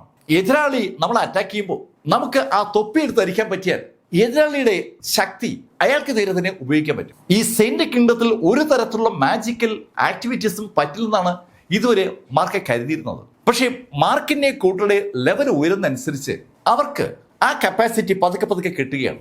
ഹോളി റീജിയനിൽ മാർക്ക് ഒരുപാട് സെയിന്റ്ലി ആയുധങ്ങൾ ഉപയോഗിച്ചതാണ്. ശരിക്കും സെയിന്റ്ലി ആയുധങ്ങൾ കൂടുതൽ മാർക്ക് ഉപയോഗിച്ചത് ഭൂമിയിലായിരിക്കുമ്പോഴാണ്. അവിടെ അന്ന് മാർക്ക് പല സമയത്തും ആ സെയിന്റ്ലി വെപ്പണുകൾ ഉപയോഗിക്കുന്ന ആളുകളുമായി ഏറ്റുമുട്ടുകയോ ചെയ്തിട്ടുണ്ട്. ആ ആയുധങ്ങളുടെ അടുത്ത ലെവലായിരുന്നു ഹോളി റീജിയനിൽ. ഹോളി റീജിയനിൽ എല്ലാവരും എനർജി ബീമുകളാക്കി മാറ്റി ആ ബീം വെച്ചുള്ള യുദ്ധമായിരുന്നു. ഇവിടെ ഈ സെയിന്റ്ലി കിങ്ഡത്തിൽ വന്നപ്പോഴാണ് ആ കഥകളൊന്നും ഓടാത്തത്. ഇവിടെ ബ്രൂട്ടൽ സ്ട്രെങ്ത് ആണ് ഏറ്റവും പ്രാധാന്യമുള്ള കാര്യം. കൈക്കരുത്ത്, അല്ലെങ്കിൽ കയ്യിലുള്ള ആയുധങ്ങൾ കുന്തമോ വാളോ കത്തിയോ എന്തുമാകാം, അത് മാത്രമേ ഇവിടെ ഉപയോഗിക്കാൻ പറ്റൂ. കൈക്കരുത്തും കയ്യിലുള്ള ആയുധവുമാണ് സെയിന്റ്ലി കിങ്ഡത്തിലെ പ്രധാനപ്പെട്ട കരുത്ത് എന്ന് പറയുന്നത്. എന്നാൽ ഹോളി റീജിയനിൽ പ്രപഞ്ചത്തിന്റെ ഊർജ്ജമാണ്. അതേസമയത്ത് ഭൂമിയിലാണെങ്കിൽ സെയിന്റ്ലി വെപ്പണുകളാണ്. മാർക്കിന്റെ മനസ്സിലൂടെ ആ ചിന്തകളൊക്കെ കടന്നു വരുമ്പോൾ ക്യൂന മാർക്കിന്റെ മുന്നിലേക്ക് ഒരു സാധനം കൂടി എടുത്തു വെച്ചു. മാർക്ക് കൗതുകത്തോടെ ആ സാധനത്തെ നോക്കുമ്പോൾ ലീ യുവാൻ മാർക്കിനോട് പറഞ്ഞു, മാർക്ക്, ഇത് ഒരു ക്യൂബാണ്. അതെ, അതെനിക്ക് മനസ്സിലായി, കണ്ട ക്യൂബ് പോലെ ഇരിക്കുകയാണല്ലോ. മാർക്ക്, ഇത് മാജിക് ക്യൂബാണ്. മാജിക് ക്യൂബോ? അതെ, ഈ മാജിക് ക്യൂബിനകത്തേക്ക് നമുക്ക് 5 പേർക്കും കയറാം. എന്നിട്ട് ഈ ക്യൂബിനകത്ത് വെച്ച് നമുക്ക് പ്രാക്ടീസ് ചെയ്യാം. മാർക്ക്, ഈ ക്യൂബിനകത്ത് വെച്ചും പ്രാക്ടീസ് ചെയ്താൽ നമുക്ക് ഏത് അളവിൽ വരെയും നമ്മുടെ പ്രാക്ടീസ് ലെവൽ കൊണ്ടുപോകാൻ പറ്റും. എന്തായാലും ആ നിലവറയ്ക്കുള്ളിൽ പോയതുകൊണ്ട് മാർക്കിനും കൂട്ടർക്കും ഒരുപാട് മാജിക്കൽ ഉപകരണങ്ങളും അനുബന്ധ സംവിധാനങ്ങളുമാണ് കിട്ടിയത്. എല്ലാ മാജിക്കൽ ആയുധങ്ങൾക്കും അതിൻ്റെതായ പവറുണ്ട്. ആ 5 ടീം സ്റ്റോറിൽ നിന്ന് പുറത്തെത്തുമ്പോൾ പുറത്ത് വീണ്ടും മോൺസ്റ്റേഴ്സിന്റെ ആക്രമണം നടക്കുകയാണ്. മാർക്കിൻ ടീമും ആ സിറ്റി വാളിന്റെ അടുത്തെത്തുമ്പോൾ ആ വാളിന്റെ തൊട്ടു മുന്നിലായി ഒരു മനുഷ്യൻ പെട്ടെന്ന് പ്രത്യക്ഷപ്പെട്ടു. ആ യുദ്ധം മോൺസ്റ്റേഴ്സും ഹ്യൂമൻ റൈസും തമ്മിലാണ് നടക്കുന്നത്. അതിനിടയിൽ കൂടി ആ മോൺസ്റ്റർമാരുടെ നേതാവെന്ന് വിളിക്കാൻ കഴിയുന്ന ഒരാള് രംഗത്ത് വരികയാണ്. ആ മോൺസ്റ്റർ റൈസിന്റെ ആർമിക്കിടയിലൂടെ ശരിക്കും ആചാരബാഹുവായ ആ വ്യക്തി മുന്നോട്ട് നടന്നു വരുന്നത് മാർക്കിനൊപ്പമുള്ള മാർക്കിന്റെ സുഹൃത്തുക്കളും കണ്ടു. ഈ സമയത്ത് സിറ്റി വാൾ ബേസ് ചെയ്തുകൊണ്ട് സിറ്റി വാളിന്റെ മുൻപിൽ നിൽക്കുന്ന സോൾജേഴ്സും ആ മോൺസ്റ്റർ റൈസ് തമ്മിൽ യുദ്ധം നടക്കുകയാണ്. അതിനിടയിലൂടെ മുന്നോട്ട് വന്ന ആ വ്യക്തി ഉറക്കെ ആ സിറ്റി വാളിൽ നിൽക്കുന്ന ആളുകൾ നോക്കി ഒരു അഭിപ്രായം പറഞ്ഞു. ഏയ്, നിങ്ങൾ ആരും തന്നെ എനിക്ക് മത്സരിക്കാൻ പറ്റുന്ന കപ്പാസിറ്റി ഉള്ളവരല്ല. ഞാന് ഈ യുദ്ധം നോക്കുകയായിരുന്നു. എനിക്ക് പറ്റിയ ആരുമില്ലാത്തതുകൊണ്ട് ഈ യുദ്ധത്തിൽ എനിക്ക് അങ്ങോട്ട് സജീവമായി പങ്കെടുക്കാൻ പറ്റുന്നില്ല. അങ്ങനെ ആ വ്യക്തി പറയുമ്പോൾ ശരിക്കും അയാളുടെ ഇരുഭാഗത്ത് നിൽക്കുന്ന മോൺസ്റ്റേഴ്സ് അയാൾ പറയുന്നത് 100% ശരിയാണെന്ന ശൈലിയിൽ അവരുടെ ബോഡി ആക്ഷൻ വഴി നമ്മളത് ബോധ്യപ്പെടുത്തുകയാണ്. ആ മോൺസ്റ്റർ റേസിന്റെ ഭാഗമായി ഔഗേഴ്സും മറ്റ് വന്യ ബീസ്റ്റുകളൊക്കെ ഉണ്ട്. അവരൊക്കെ അതിശക്തരാണ്. അവരൊക്കെ ഈ പറഞ്ഞ നേതാവിനെ കമ്പയർ ചെയ്യുമ്പോൾ ശരിക്കും ദുർബലരാണെന്ന് അവരുടെ ആ ബോഡി ലാംഗ്വേജ് വിളിച്ച് പറയുന്നുണ്ട്. പക്ഷെ ഇത് മാർക്കിന്റെ കൂടെ നിൽക്കുന്ന ആ ഊവയ്ക്ക് അങ്ങ് ഇഷ്ടപ്പെട്ടില്ല. ഊവ പെട്ടെന്ന് ആ സിറ്റി വാളിന്റെ മുകളിൽ നിന്ന് താഴേക്ക് ജമ്പ് ചെയ്തു. താഴേക്ക് ഒരു മനുഷ്യൻ ജമ്പ് ചെയ്ത് വരുന്നത് ആ കക്ഷി കാണുകയും ചെയ്തു. അയാള് നടന്നു വരുന്ന ഊവയെ നോക്കിയിട്ട് ഊവയോട് പറഞ്ഞു, ഹേയ്, നീ പേടിക്കൊന്നും വേണ്ട, നിന്നെ ഞാൻ കൊല്ലിയൊന്നുമില്ല, പക്ഷേ എനിക്ക് ആരുമായിട്ടെങ്കിലും ഒന്ന് ഫൈറ്റ് ചെയ്താൽ കൊള്ളാമെന്നുണ്ട്. അങ്ങനെ ആ വ്യക്തി പറഞ്ഞതും ഊവെ അവന്റെ സോഡ് വലിച്ചിങ് ഊരി. അവന്റെ കയ്യില് വജ്രം കൊണ്ട് നിർമ്മിക്കപ്പെട്ട ഒരു സോഡാണ് ഉള്ളത്. ആ സോഡ് ഇരു കരങ്ങളിലുമായി ചേർത്ത് പിടിച്ച ഊവെ ശരിക്കും ഒരു സോഡ് മാസ്റ്റർ ശൈലിയിൽ തന്റെ സ്റ്റെപ്പുകൾ അറേഞ്ച് ചെയ്തതും ഊവെ തന്നെ സൂക്ഷിച്ച് കൗതുകത്തോടെ നോക്കി നിൽക്കുകയാണ് എതിരാളി. എതിരാളിയുടെ മുഖത്ത് ഒരു ഭാവമാറ്റവുമില്ല. അയാളുടെ മുഖത്ത് ഒരു പുഞ്ചിരി മാത്രമാണുള്ളത്. അയാൾ ചിരിച്ചുകൊണ്ട് ഊവയെ നോക്കിയിട്ട് കൈകൊണ്ട് അയക്ക് നേരെ ആംഗ്യം കാണിച്ചു. ബാ എന്ന് പറയുന്ന പോലുള്ള ആ ആംഗ്യം കണ്ടതും ഊവയെ മുന്നോട്ട് കുതിച്ചു. കൗതുകത്തോടെ മാർക്ക് ഉൾപ്പെടെയുള്ള ആളുകൾ ആ കാഴ്ച കണ്ടു നിൽക്കുകയാണ്. മുന്നോട്ട് കുതിച്ച ഊവെ ആകാശത്തെ ചാടി ഉയർന്ന് അയാളുടെ ആ വജ്രം കൊണ്ട് നിർമ്മിച്ച സോഡ് ഉപയോഗിച്ച ഒരു അച്ഛ വെട്ട്, ആ വെട്ട് ഒരു ലൈറ്റും സൃഷ്ടിച്ചിട്ടുണ്ട്. ഹോളി റീജിയനിലേക്ക് മാർക്ക് അനവധി തവണ കണ്ട് പരിചയിച്ചിട്ടുള്ള ആ സോഡ് പ്രകാശം ഊവയുടെ ആ വാളിൽ നിന്നും പുറത്തേക്ക് വരുന്നുണ്ട്. ആ സോഡ് പ്രകാശം ആ എതിരാളിയുടെ ബോഡിയിലൂടെ ഇങ്ങനെ കടന്നു പോകുന്നത് കൃത്യമായിട്ടും മാർക്കിനെയും ടിവിനും കാണാം. സോഡ് പ്രകാശം അങ്ങനെ കടന്നു പോകുമ്പോൾ ഓട്ടോമാറ്റിക്കായിട്ട് വാള് കൂടെ എത്തും. ആ വാള് കൂടെ എത്തുന്നതും മാർക്കൊക്കെ കണ്ടു. പക്ഷേ മാർക്ക് ഉൾപ്പെടെ സകലരും ഞെട്ടിപ്പോകുന്നത് ആ നിമിഷത്തിലാണ്. ആ വാള് ആ വ്യക്തിയുടെ തൊട്ട് മുന്നിൽ വന്നപ്പോൾ അയാൾ വളരെ കൂളായിട്ട് അങ്ങ് ഒഴിഞ്ഞു. ശരിക്കും അയാളുടെ മുന്നിലൂടെ അയാളുടെ ബോഡി തൊടാതെ ആ വാളങ്ങ് കടന്നുപോയി. അതിശക്തമായി വെട്ടിയ വാള് എതിരാളിയുടെ പുറത്ത് തൊടാതെ വലത്തുനിന്ന് ഇടത്തോട്ട് അങ്ങ് പാസ് ചെയ്തതും ആ എതിരാളി ഒരു സ്റ്റെപ്പ് മുന്നോട്ട് വെച്ചിട്ട് ഇടത് കൈ കൊണ്ട് ഒരൊറ്റ ഇടി. ഊവയ്ക്ക് എന്തെങ്കിലും ചെയ്യാൻ കഴിയുമ്പോൾ ആ കൈ ഊവയുടെ ബോഡിയിൽ പതിക്കുകയും ചെയ്തു. ഊവയുടെ നെഞ്ച് ലക്ഷ്യമാക്കിക്കൊണ്ടാണ് അയാൾ ആഞ്ഞിടിച്ചത്. ആ ഇടിയേറ്റതും ഊവയെ തെറിച്ചു. ശരിക്കും ഊവ നിന്ന ഭാഗത്തുനിന്ന് ആകാശത്തേക്ക് ഒരു റോക്കറ്റ് പോലെ ഊവ തെറിച്ചു എന്ന് പറയാം. ഊവ വന്നു വീണത് ആ സിറ്റി കാക്കുന്ന ആ സോൾജേഴ്സിന്റെ തൊട്ടു മുന്നിലാണ്. അത് കണ്ടതും മാർക്കറ്റ് ടീമും താഴേക്ക് ചാടി. അവര് ചാടി ഊവയെ താങ്ങിയെടുത്തു. ഊവയുടെ പുറത്ത് ശരിക്കും പരിക്കുണ്ട്. ഒറ്റ ഇടിക്ക് ഊവെ അത്രയും ദൂരത്തേക്ക് തെറിപ്പിച്ച ആ വ്യക്തിയുടെ കപ്പാസിറ്റിയെ കുറിച്ച് മാർക്കിനും കൂടുള്ളവർക്കും വ്യക്തമായ ഒരു ധാരണ ഉണ്ടാവുകയാണ്. ചിരിച്ചുകൊണ്ട് ആ വ്യക്തി മാർക്കിനെയും കൂട്ടിന് നോക്കിയിട്ട് അവരോടായി പറഞ്ഞു, തൽക്കാലം ഞാൻ പിന്മാറുകയാണ്, നിങ്ങൾ ശക്തരാകൂ, അതിനുശേഷം നമുക്ക് ഒന്ന് ഏറ്റുമുട്ടാം. അങ്ങനെ അയാൾ പറഞ്ഞതും അയാൾ തിരിഞ്ഞതും ഒരേ നിമിഷത്തിലാണ്. ശരിക്കും അയാൾ അതിവേഗതയിൽ അവിടെ നിന്ന് ആ മോൺസ്റ്റർ റേസിന്റെ സൈന്യത്തിനിടയിലൂടെ വനത്തിനെതിരെ അങ്ങ് പാഞ്ഞുപോയി. ശരിക്കും അയാൾ പറക്കുകയാണോ ഓടുകയാണോ നടക്കുകയാണോ എന്ന് പറയാൻ കഴിയാത്ത ശൈലിയിൽ അതിവേഗത്തിലാണ് അയാളുടെ മൂവ്മെന്റ്. അയാൾക്ക് വല്ലാത്തൊരു വേഗതയുണ്ട്. ഹോളി റീജിയനിലെ പോലെ ആളുകൾക്ക് ആകാശത്തോടെ പറക്കാനൊന്നും ഇവിടെ പറ്റത്തില്ല. അത് മാർക്കിന് അറിയാം. അതുകൊണ്ട് തന്നെ ആ ആളുടെ വേഗത മാർക്കിനെ തെല്ലുന്നില്ല അമ്പരപ്പിച്ചത്. മാർക്ക് അത്ഭുതത്തോടെ അങ്ങോട്ട് നോക്കി നിൽക്കുമ്പോൾ ലീ യുവാൻ മാർക്കിനോട് പറഞ്ഞു, മാർക്ക്, അതാണ് മിങ്ഷി. മിങ്ഷിയോ? അതേ മാർക്ക്, ഈ മോൺസ്റ്റർ റേസിൽ മിങ്ഷി ശരിക്കും ശക്തനാണ്. ആ സീഫർ കഴിഞ്ഞാൽ അടുത്ത ശക്തൻ മിങ്ഷിയാണ്. സീഫറിന്റെ ശിഷ്യനാണോ ഈ മോങ്ഷി? അല്ലല്ല. മോങ്ഷി പണ്ടേ അതിശക്തനായിരുന്നു. പക്ഷേ കാലം ഒരുപാട് മുന്നോട്ട് പോയപ്പോൾ പിന്നീട് ആരും മോങ്ഷിയെ കുറിച്ച് കേൾക്കാതായി. ഇപ്പോ ഈ അടുത്ത കാലത്തായിട്ടാണ് അയാൾ തിരിച്ചെത്തിയത്. മോങ്ഷി മോൺസ്റ്റർ റേസിലെ അറിയപ്പെടുന്ന ഒരു യോദ്ധാവായിരുന്നു. ശരിക്കും അതിശക്തനായിരുന്നു മോങ്ഷി. എല്ലാ മോൺസ്റ്റർ മേഖലകളിലും മോങ്ഷിയുടെ പേര് കേട്ടാൽ ആളുകൾ അറിയുമായിരുന്നു. മോൺസ്റ്റർ റേസിന്റെ ഏത് മത്സരത്തിലും വിജയിക്കുന്നതും മോങ്ഷിയാണ്. ആ മോങ്ഷിക്ക് എതിരാളികളില്ല എന്ന ഘട്ടത്തിൽ മോങ്ഷിക്ക് തന്നെ ഒരു മടുപ്പ് തോന്നിയിരുന്നു. മത്സരങ്ങളിൽ പങ്കെടുക്കാനും വിജയിക്കാനും ഒക്കെ ഉള്ള ആ മടുപ്പ് ക്രമേണ മോങ്ഷിയെ പൊതുധാരയിൽ നിന്ന് അകറ്റിയെന്ന് പറയാം. കാലം മുന്നോട്ട് പോയപ്പോൾ മോങ്ഷി മരിച്ചു എന്നൊക്കെയുള്ള വാർത്ത പല ഭാഗത്തും കേട്ടിരുന്നു. ശരിക്കും മോങ്ഷിയെ ആ ഗോസ്റ്റ് വേൾഡിൽ നിന്ന് തിരിച്ചു പിടിച്ചത് സി യാങ് ആണ്. ഹോളി റീജിയനിലെ മിസ്റ്റീരിയസ് ഹെവൻലി സോഡ് സെക്ഷൻ സ്ഥാപിച്ചത് സി യാങ്ങും ചെൻ ഷിയാങ്ങും ചേർത്തിട്ടാണ്. ചെൻ ഷിയാങ്ങിനേക്കാൾ ജൂനിയർ ആയിരുന്നു സി യാങ്. കാലം മുന്നോട്ട് പോയപ്പോഴാണ് സി യാങ്ങിന് ആ മനുഷ്യന്റെ വളർച്ചയിൽ വലിയ താല്പര്യമില്ലാതാകുന്നതും അയാൾ മോൺസ്റ്ററുടെ ഭാഗമായി മാറുന്നതും. അങ്ങനെ മാറിയപ്പോഴാണ് സി യാങ് ആ ഗോസ്റ്റ് വേൾഡിലേക്ക് ചെന്നിട്ട് അവിടെ അലഞ്ഞു തിരിയായിരുന്ന മോങ്ഷിയെ കണ്ടെത്തുന്നത്. മോങ്ഷിയെ തന്റെ കൂടെ കൂട്ടിയ സി യാങ് മോങ്ഷിക്ക് ശരിക്കും ഒരു സംഭവം കൊടുത്ത് സെയിന്റ്ലി കിങ്ഡത്തിൽ എത്തിച്ചതാണ്. ചെങ് ഷിയാങ് തന്റെ ആ സെയിന്റ് ബോഡിയെ അനവധി ചെറു കഷ്ണങ്ങളാക്കി മാറ്റി സെയിന്റ് ഫ്ലെയിമുകളാക്കിയപ്പോൾ അതിൽ ഒരു ഫ്ലെയിം ഷിയാങ് കൊടുത്തത് ഈ മോങ്ഷിക്കാണ്. അങ്ങനെയാണ് മോങ്ഷി ഈ സെയിന്റ്ലി കിങ്ഡത്തിൽ എത്തിയത്. ഹെവൻലി റീജിയനിലെ അതിശക്തനായിരുന്നു മോൺസ്റ്ററായ മോങ്ഷി. ആ മോൺസ്റ്ററാണ് ഇപ്പോൾ സെയിന്റ്ലി കിങ്ഡത്തിൽ എത്തിയിരിക്കുന്നത്. സെയിന്റ്ലി കിങ്ഡത്തിൽ എത്തിയ മോങ്ഷി ഇപ്പോൾ കുറെ നാളുകളായി സീഫറുമായി ബന്ധപ്പെട്ടാണ് നിൽക്കുന്നത്. ഈ സെയിന്റ്ലി കിങ്ഡത്തിൽ മോൺസ്റ്റേഴ്സിന്റെ ഒരു ആധിപത്യം സ്ഥാപിക്കുക എന്നുള്ളതാണ് സീഫറുടെ ആഗ്രഹം. സീഫറോടൊപ്പം കൂടിയിരിക്കുന്ന മോങ്ഷിയുടെ ടാർഗറ്റും അത് തന്നെയാണ്. പക്ഷേ മോങ്ഷിയെ ഈ സെയിന്റ്ലി കിങ്ഡത്തിൽ ഇറക്കിയിരിക്കുന്ന ഷിയാങ്ങിന്റെ താല്പര്യം മറ്റൊന്നാണ്. മോങ്ഷിയുടെ സഹായത്താൽ ആ സെയിന്റ്ലി കിങ്ഡം സ്വന്തമാക്കുക എന്നുള്ളതാണ് ഷിയാങ്ങിന്റെ താല്പര്യം. അതുകൊണ്ട് തന്നെ മോങ്ഷിയുടെ ആക്ടിവിറ്റിയിൽ സീഫർക്ക് ചില സംശയങ്ങളൊക്കെ ഉണ്ട്. അതുകൊണ്ടാണ് സീഫർ പലപ്പോഴും മോങ്ഷിക്ക് മുന്നോട്ട് പോകാനുള്ള അനുവാദം കൊടുക്കാത്തത്. മോങ്ഷി ഇപ്പോ ആ സിറ്റി വാളിൽ നിൽക്കുന്ന ആളുകളെ മുഴുവൻ ആക്രമിച്ച് കൊലപ്പെടുത്താൻ കപ്പാസിറ്റി ഉള്ള ആളാണ്. എന്നിട്ടും അതിന് സീഫർ അനുവദിക്കാത്തത് സീഫർക്ക് മോങ്ഷിയുടെ ഉദ്ദേശശുദ്ധിയിൽ സംശയമുള്ളതുകൊണ്ടാണ്. ഈ വിവരങ്ങളൊക്കെ ലീ യുവാൻ എങ്ങനെ അറിഞ്ഞിട്ടുണ്ട്? ആ വിവരങ്ങൾ ലീ യുവാൻ മാർക്കുമായി പങ്കുവച്ചു. മോങ്ഷി സിയാങ്ങിന്റെ പ്രിയപ്പെട്ട ശിഷ്യനാണെന്നുള്ള വിവരം കിട്ടിയപ്പോൾ മാർക്കിനെ അത് തെല്ലൊന്നുമല്ല അമ്പരപ്പിച്ചത്. മാർക്ക് ഈ സെയിന്റ്ലി കിങ്ഡത്തിൽ എത്തുന്നതിന് തൊട്ടു മുന്നേ മാർക്ക് അവസാനം നടത്തിയ അറ്റാക്ക് സിയാങ്ങിന് നേരെയായിരുന്നു. അന്ന് സിയാങ്ങിന്റെ ആ സെയിന്റ് ബോഡിയിലേക്ക് മാർക്ക് ഫെല്ലർ ആ റോബിന്റെ വാൾ ഉപയോഗിച്ച് ഒരു അറ്റാക്ക് നടത്തിയിരുന്നു. ആ വാൾ വെച്ചുള്ള അറ്റാക്കിൽ സിയാങ്ങിന്റെ ബോഡി മുറിയുകയും ചെയ്തു. ആ സംഭവം കഴിഞ്ഞപ്പോഴാണ് ശരിക്കും അവിടെ മുഴുവൻ ചെങ് ഷിയാങ്ങിന്റെ ആ ഊർജം കൊണ്ട് ചുഴി ഉണ്ടാകുന്നതും അവരെല്ലാവരും അവസാനം ഇവിടെ എത്തിച്ചേരുന്നത്. മാർക്കിന്റെ മനസ്സിൽ ആ ചിന്തകളൊക്കെ കടന്നു വന്നു.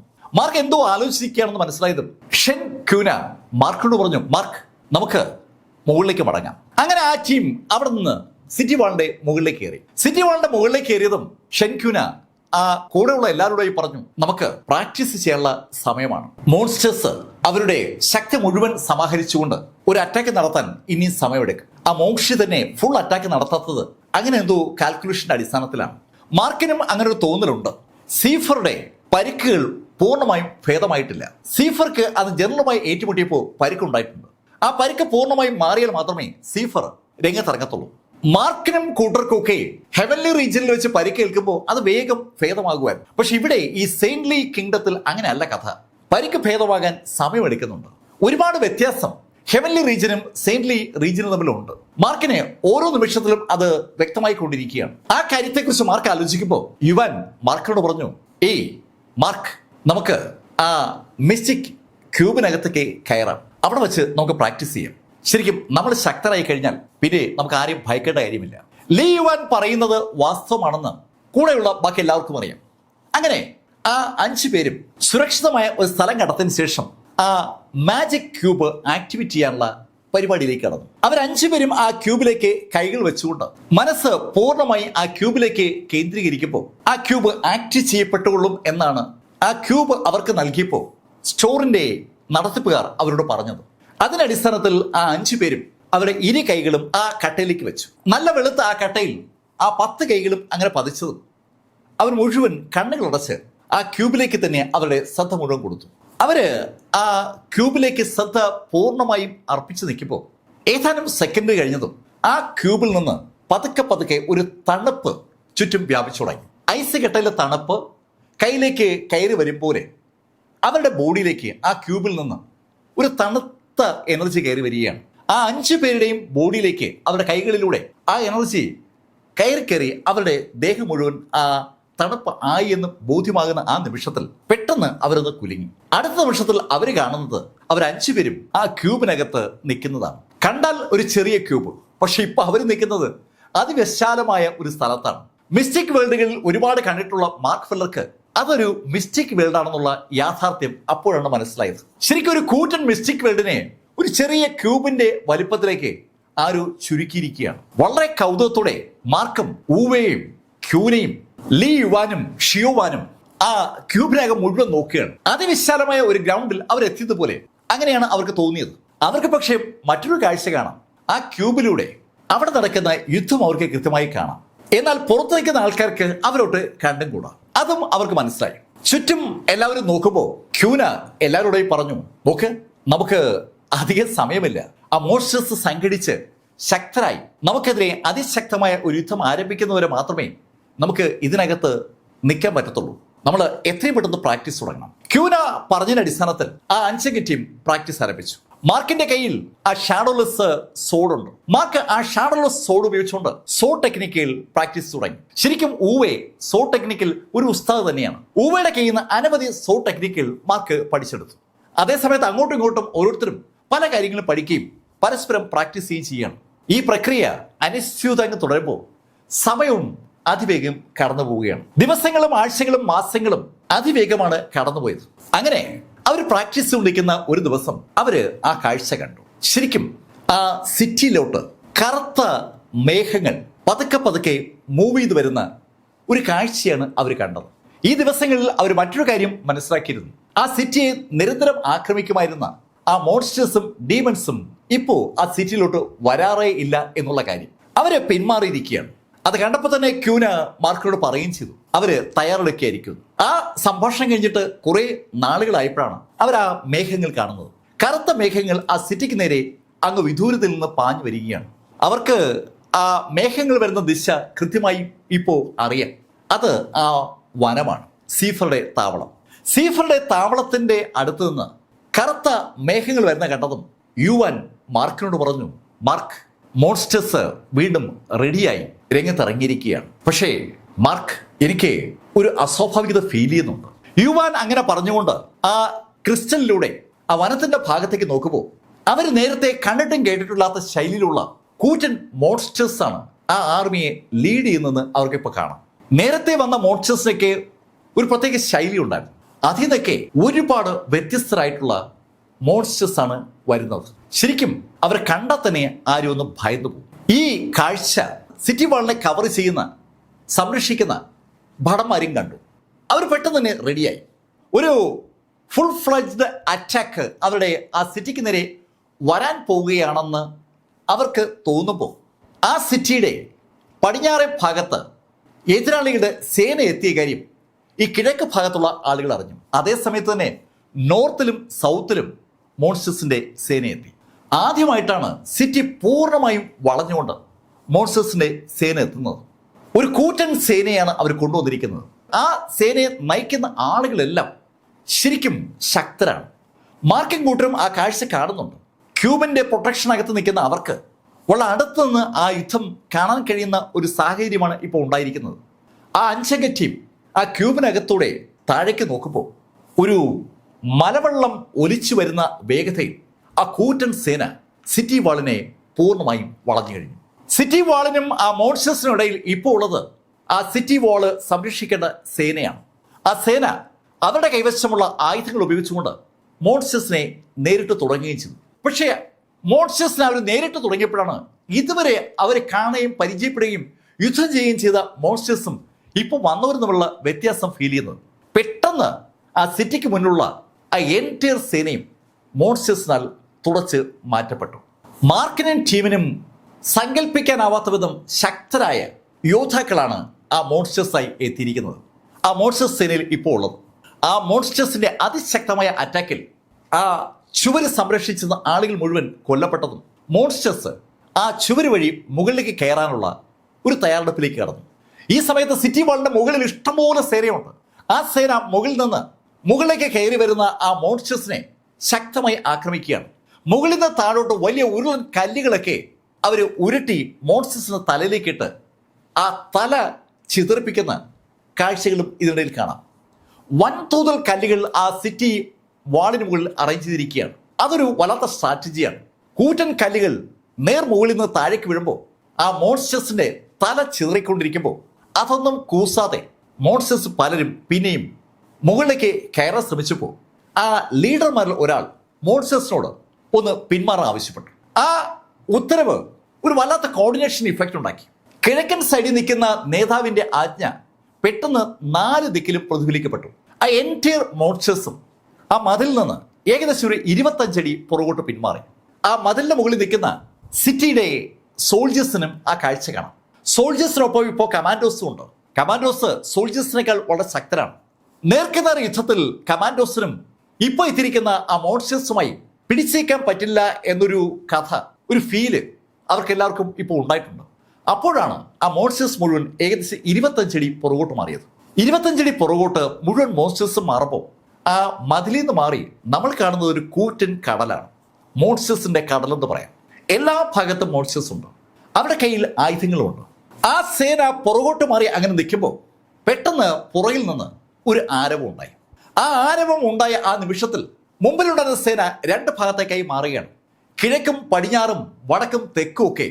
അങ്ങനെ മുമ്പില് സേന അങ്ങ് മാറുമ്പോൾ പുറകിൽ നിന്ന് മോൺസ്റ്റേഴ്സ് കൂറ്റൻ തടികളുമായി മുന്നോട്ട് കുതിക്കുന്ന കാഴ്ച മാർക്ക് കൃത്യമായി കണ്ടു. മാർക്ക് മാത്രമല്ല, ആ സിറ്റിക്ക് മുകളിലുള്ള മുഴുവൻ ആളുകളും ആ കാഴ്ച കാണുകയാണ്. കൂറ്റൻ തടികളുമായി മുന്നോട്ട് കുതിക്കുന്ന ആ മോൺസ്റ്റേഴ്സിന്റെ എണ്ണം വളരെ കൂടുതലാണ്. ആ കൂറ്റൻ തടികളുമായി മുന്നോട്ട് കുതിച്ച മോൺസ്റ്റേഴ്സ് ആ തടികളുമായി സിറ്റി വാളിന് നേരെ പാഞ്ഞെത്തുകയും ആ തടി കൊണ്ട് ആ സിറ്റി വാളിലേക്ക് ആഞ്ഞിടിക്കുകയും ചെയ്തു. വൻ ശബ്ദത്തോടുകൂടി ആ സിറ്റി വാളിലേക്ക് ആ തടി ഇടിച്ച് കയറിയതും സിറ്റി വാള് ഒന്ന് അനങ്ങിയോന്നൊരു സംശയം മാർക്കിന് പോലും ഫീൽ ചെയ്തു. മാർക്ക് ഉൾപ്പെടെ ആ ക്യൂബിലുള്ള എല്ലാവരും ശരിക്കും ആ കാഴ്ച വ്യക്തമായി കണ്ടിട്ടുണ്ട്. സിറ്റി വാളിന്റെ മുകളിൽ നിൽക്കുന്ന സോൾജേഴ്സും ആ കാഴ്ച കണ്ടു. ഒരു കാരണവശാലും തകർക്കപ്പെടാൻ സാധ്യതയില്ല എന്ന് അവർ കരുതിയ ആ മതിലിലാണ് ആ തടി കൊണ്ടിട്ട് ഇടിക്കുന്നത്. അവർക്ക് ഒരു കൗതുകവും അതേസമയം ഒരു അമ്പരപ്പും ഉണ്ട്. ഇനി എങ്ങാനും ആ മതിൽ പൊളിയോ? അതേസമയത്ത് അവർക്കറിയാം എത്ര തവണ തടി കൊണ്ട് ഇടിച്ചാലും ആ മതിലിന് ഒന്നും പറ്റില്ലെന്ന്. ആ ചിന്തയാണ് അവിടെ ഉള്ളിൽ കൗതുകം ഉണ്ടാക്കിയത്. കമാൻഡോസും സോൾജേഴ്സും മുകളിൽ നിന്ന് താഴേക്ക് നോക്കുമ്പോൾ ആ മതിൽ തടി കൊണ്ടിടിച്ച മോൺസ്റ്റേഴ്സ് ഒക്കെ പിന്മാറി കഴിഞ്ഞു. തടിയുമായിട്ട് അവര് കുറച്ച് പുറകോട്ട് മാറി. വീണ്ടും ആ തടിയുമായിട്ട് മുന്നോട്ട് വരുന്ന കാഴ്ച കണ്ടതും കമാൻഡോസ് ആ സോൾജേഴ്സിന് മുകളിലെ കല്ലുകൾ താഴേക്ക് ഉരുട്ടിയിടാനുള്ള ആജ്ഞ കൊടുത്തു. വൻ തടിയുമായി ആ മോൺസ്റ്റേഴ്സ് ആ മതിലിൽ കൊടുന്ന് ആഞ്ഞിടിച്ചതും മുകളിലുള്ള പാറകൾ ഉരുട്ടി ആ സോൾജേഴ്സ് താഴേക്കിട്ടു. തടി പിടിച്ചിരിക്കുന്ന മോൺസ്റ്റേഴ്സിൽ പലരുടെയും തലയിലേക്ക് തന്നെ ആ പാറ വന്ന് വീഴുകയും ചെയ്തു. പക്ഷെ അതൊന്നും മൈൻഡ് ചെയ്യാതെ ആ തടി പിൻവലിച്ച ബാക്കിയുള്ള മോൺസ്റ്റേഴ്സ് വീണ്ടും മുന്നോട്ടൊന്ന് ഇടിക്കുകയാണ്. ഈ പ്രക്രിയ ഇങ്ങനെ തുടരുകയാണ്. അവര് തടി താഴോട്ടെടുക്കും, മുന്നോട്ടൊന്ന് ഇടിക്കും. ഈ സമയത്ത് മുകളിൽ നിന്ന് പാറ വീഴുകയും ചെയ്യാണ്. ശരിക്കും അവിടെ എന്ത് സംഭവിക്കും എന്നതിനെക്കുറിച്ച് ഒരു സംശയം 2 ഭാഗത്തുമുണ്ട്.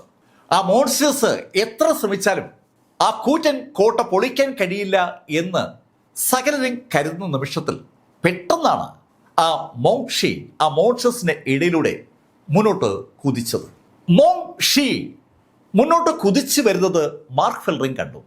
സകലരും കുതിച്ചു വരുന്ന മോങ്ഷിയിലേക്ക് ശ്രദ്ധ കേന്ദ്രീകരിക്കുമ്പോൾ മുന്നോട്ട് കുതിച്ച മോങ്ഷി അവന്റെ വലത് കൈ ഒന്ന് മുറുക്കി പിടിച്ചിട്ട് ചാടി ഉയർന്ന് ആ കിഴക്ക് വശത്തെ ആ കോട്ട വാതിലിലേക്ക് ആഞ്ഞൊരച്ചയിടി.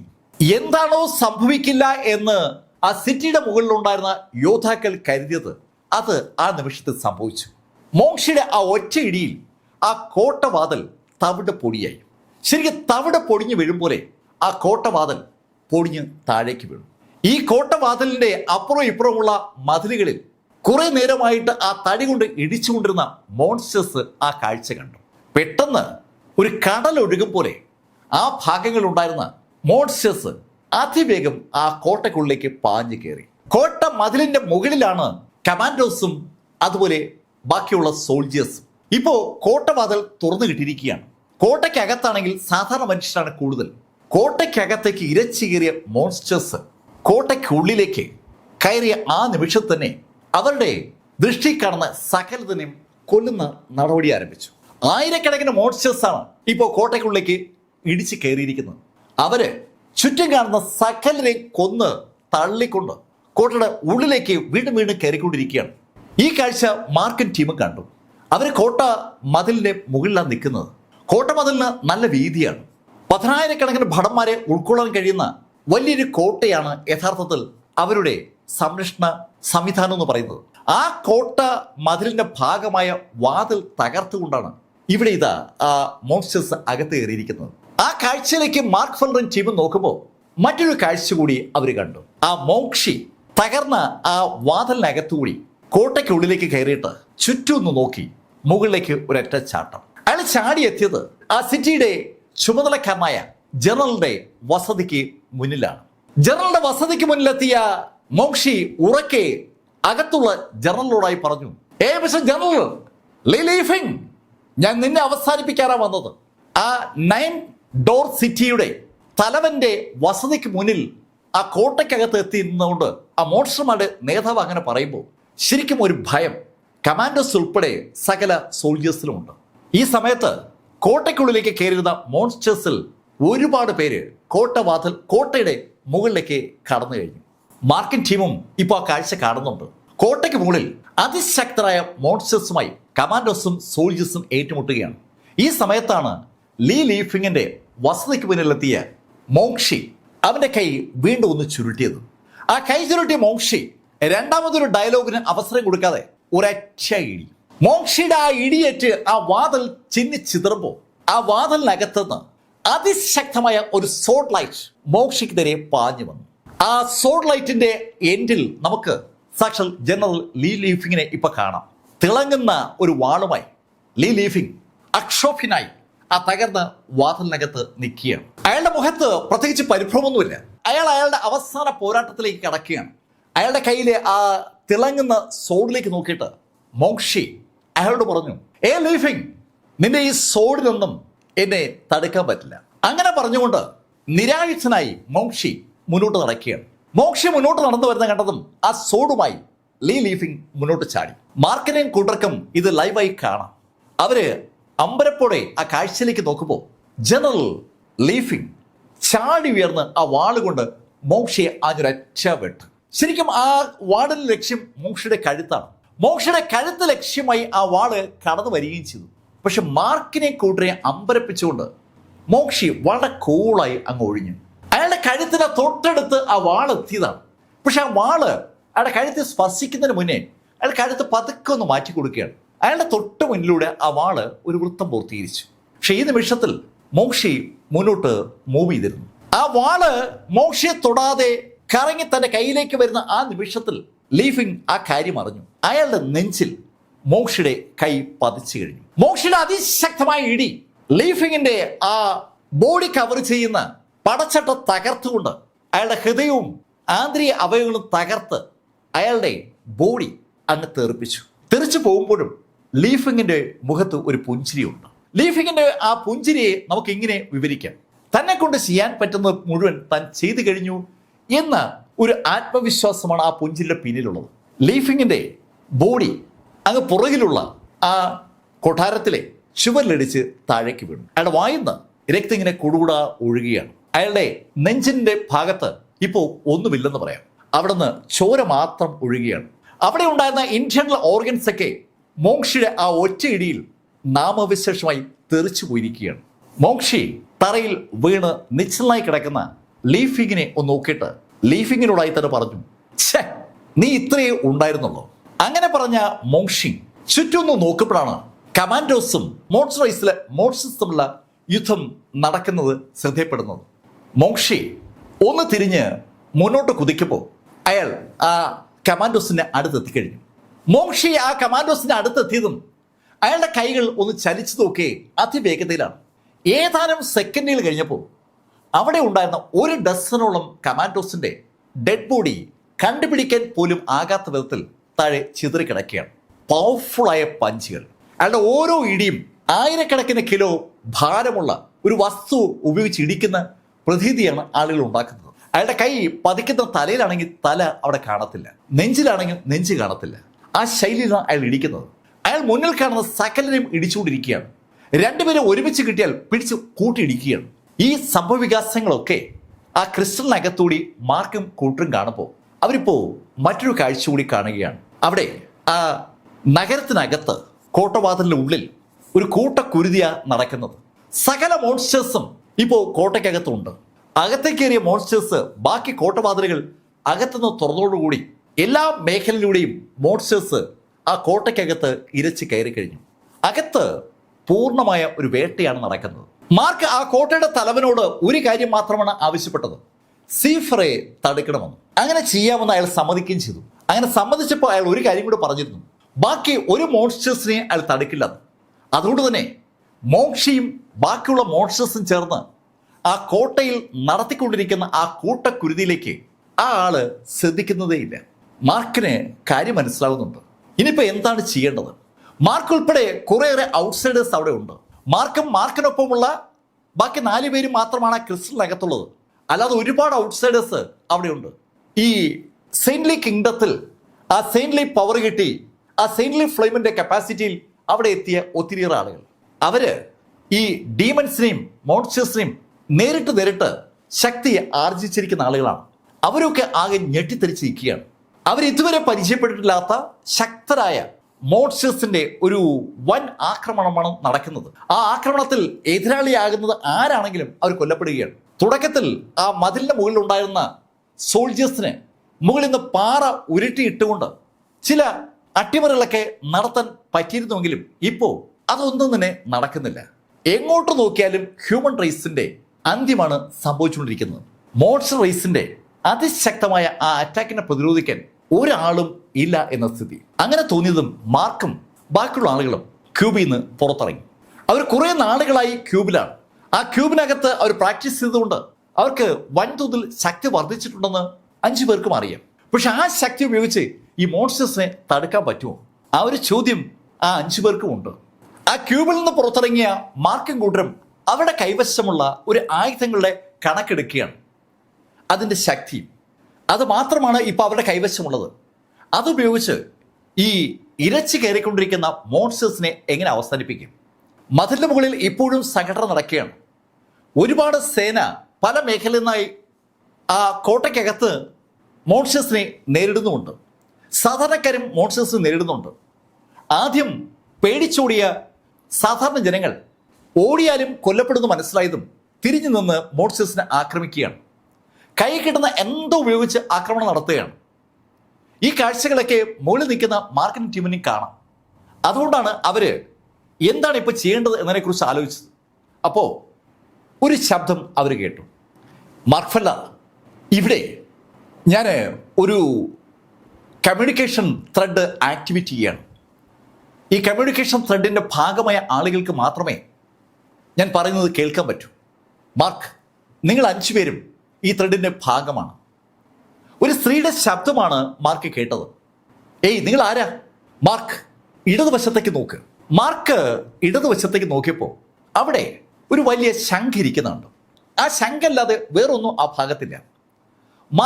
മാർക്കിനൊപ്പമുള്ള ആളുകളും ആ ശംഖ് ഇരിക്കുന്ന ഭാഗത്തേക്ക് നോക്കുന്ന കണ്ടതും ആ ശബ്ദം ഒരിക്കൽ കൂടി മാർക്ക് കേട്ടു. മാർക്ക്, ഞാൻ ഈ ശംഖിനകത്തുണ്ട്. ഞാൻ ഇവിടെ ഇരുന്നുകൊണ്ട് ഈ എൻ്റെ ആളുകളെയും കണക്ട് ചെയ്യാൻ ശ്രമിക്കുകയാണ്. എല്ലാ സേനാംഗങ്ങളെയും ഞാൻ കണക്ട് ചെയ്യുകയാണ്. മാർക്ക്, ലീഡർ ഇല്ല എന്ന് കരുതി നമ്മൾ മടി കാണിക്കരുത്. അങ്ങനെ മടി കാണിച്ചാൽ നമ്മൾ ഉൾപ്പെടെ എല്ലാവരും അവസാനിക്കും. നമുക്ക് ഒരു ശ്രമം നടത്തി നോക്കണം. ഒരു ഊർജ്ജസ്വലമായ ശബ്ദമാണ് ആ ശംഖിനകത്തുനിന്ന് മാർക്കും കൂടെയുള്ള ആളുകളും കേട്ടത്. അങ്ങനെ അവർ സംസാരിക്കുമ്പോൾ അവർ കണക്ട് ചെയ്തിരിക്കുന്ന എല്ലാ ആളുകളും ഇത് കേൾക്കുന്നുണ്ട്. അവർ പരസ്പരം സംസാരിക്കുന്നത് ആ ലൈനിലുള്ള ആളുകൾ മാത്രമേ കേൾക്കൂ. മാർക്ക് ഉടൻ അവരോട് പറഞ്ഞു, ഓക്കെ, ഞങ്ങൾ ഈ മതിലിന് മുകളിലുള്ള മോൺസ്റ്റേഴ്സിനെ നേരിടാൻ പോവുകയാണ്. മാർക്ക്, അവരെ നേരിടുമ്പോൾ ശ്രദ്ധിക്കണം. അതിലെ സൂപ്പർ ഔഗസ് അതിശക്തരാണ്. സൂപ്പർ ഔഗറുകൾ എന്ന് കേട്ടപ്പോഴാണ് മാർക്കിന് ശരിക്കും അത് മനസ്സിലായത്. മാർക്ക് നേരത്തെ ഔഗറുകളെ നേരിട്ടിട്ടുണ്ട്. അന്ന് കണ്ട ഔഗറുകളെക്കാൾ എന്തോ ഒരു പ്രത്യേകത ഇപ്പോൾ വന്ന കക്ഷികൾക്കുണ്ട്. അവർ സൂപ്പർ ഔഗറുകളാണ്. എന്തോ ഒരു സംവിധാനത്തിൻ്റെ വ്യത്യസ്തത അവരിലുണ്ട്. മാർക്ക് ആ ശബ്ദത്തിൻ്റെ ഉടമയോട് പറഞ്ഞു, ഓക്കെ, ഞങ്ങൾ സ്റ്റാർട്ട് ചെയ്യാണ്. അങ്ങനെ പറഞ്ഞിട്ട് മാർക്ക് ഷീനയോടും ഊണും പറഞ്ഞു, നമുക്ക് ഇനി വെയിറ്റ് ചെയ്യണ്ട. പെട്ടെന്ന് തന്നെ ആ 5 ടീം അതിവേഗം മുന്നോട്ട് കുതിച്ചു. ശരിക്കും ഒരു സ്ലാട്ടറിങ് നടന്നുകൊണ്ടിരിക്കുകയാണ്. ഒരു കുരുതി നടന്നുകൊണ്ടിരിക്കുകയാണ്. ആ കുരുതി നടത്തിക്കൊണ്ടിരിക്കുന്ന മോൺസ്റ്റേഴ്സിനെ പതിയിരുന്ന് ആക്രമിക്കുന്ന ഒരു തന്ത്രമാണ് മാർക്കും ബാക്കിയുള്ള 4 പേരും ചേർന്ന് ആസൂത്രണം ചെയ്തത്. ആ 5 ടീമിൽ ഊവയും ഷീനയും ഒരു ടീമാണ്. ലീ യുവാനും ഷിയോവാനും മറ്റൊരു ടീം. മാർക്ക് ഈ 2 ടീമിൻ്റെയും നടുക്ക്. ആ ഒരു കോമ്പിനേഷൻ അവർ രൂപീകരിച്ച് കഴിഞ്ഞതും മുന്നോട്ട് കുതിച്ചു നോക്കിയ അതിവേഗതയിലാണ്. മാർക്കിന്റെ കയ്യിലും ഒരു വജ്രം കൊണ്ടുള്ള കഠാരിയുണ്ട്. അതേ വജ്രം കൊണ്ടുള്ള ഒരു വാളാണ് ഊവയുടെ കയ്യിലുള്ളത്.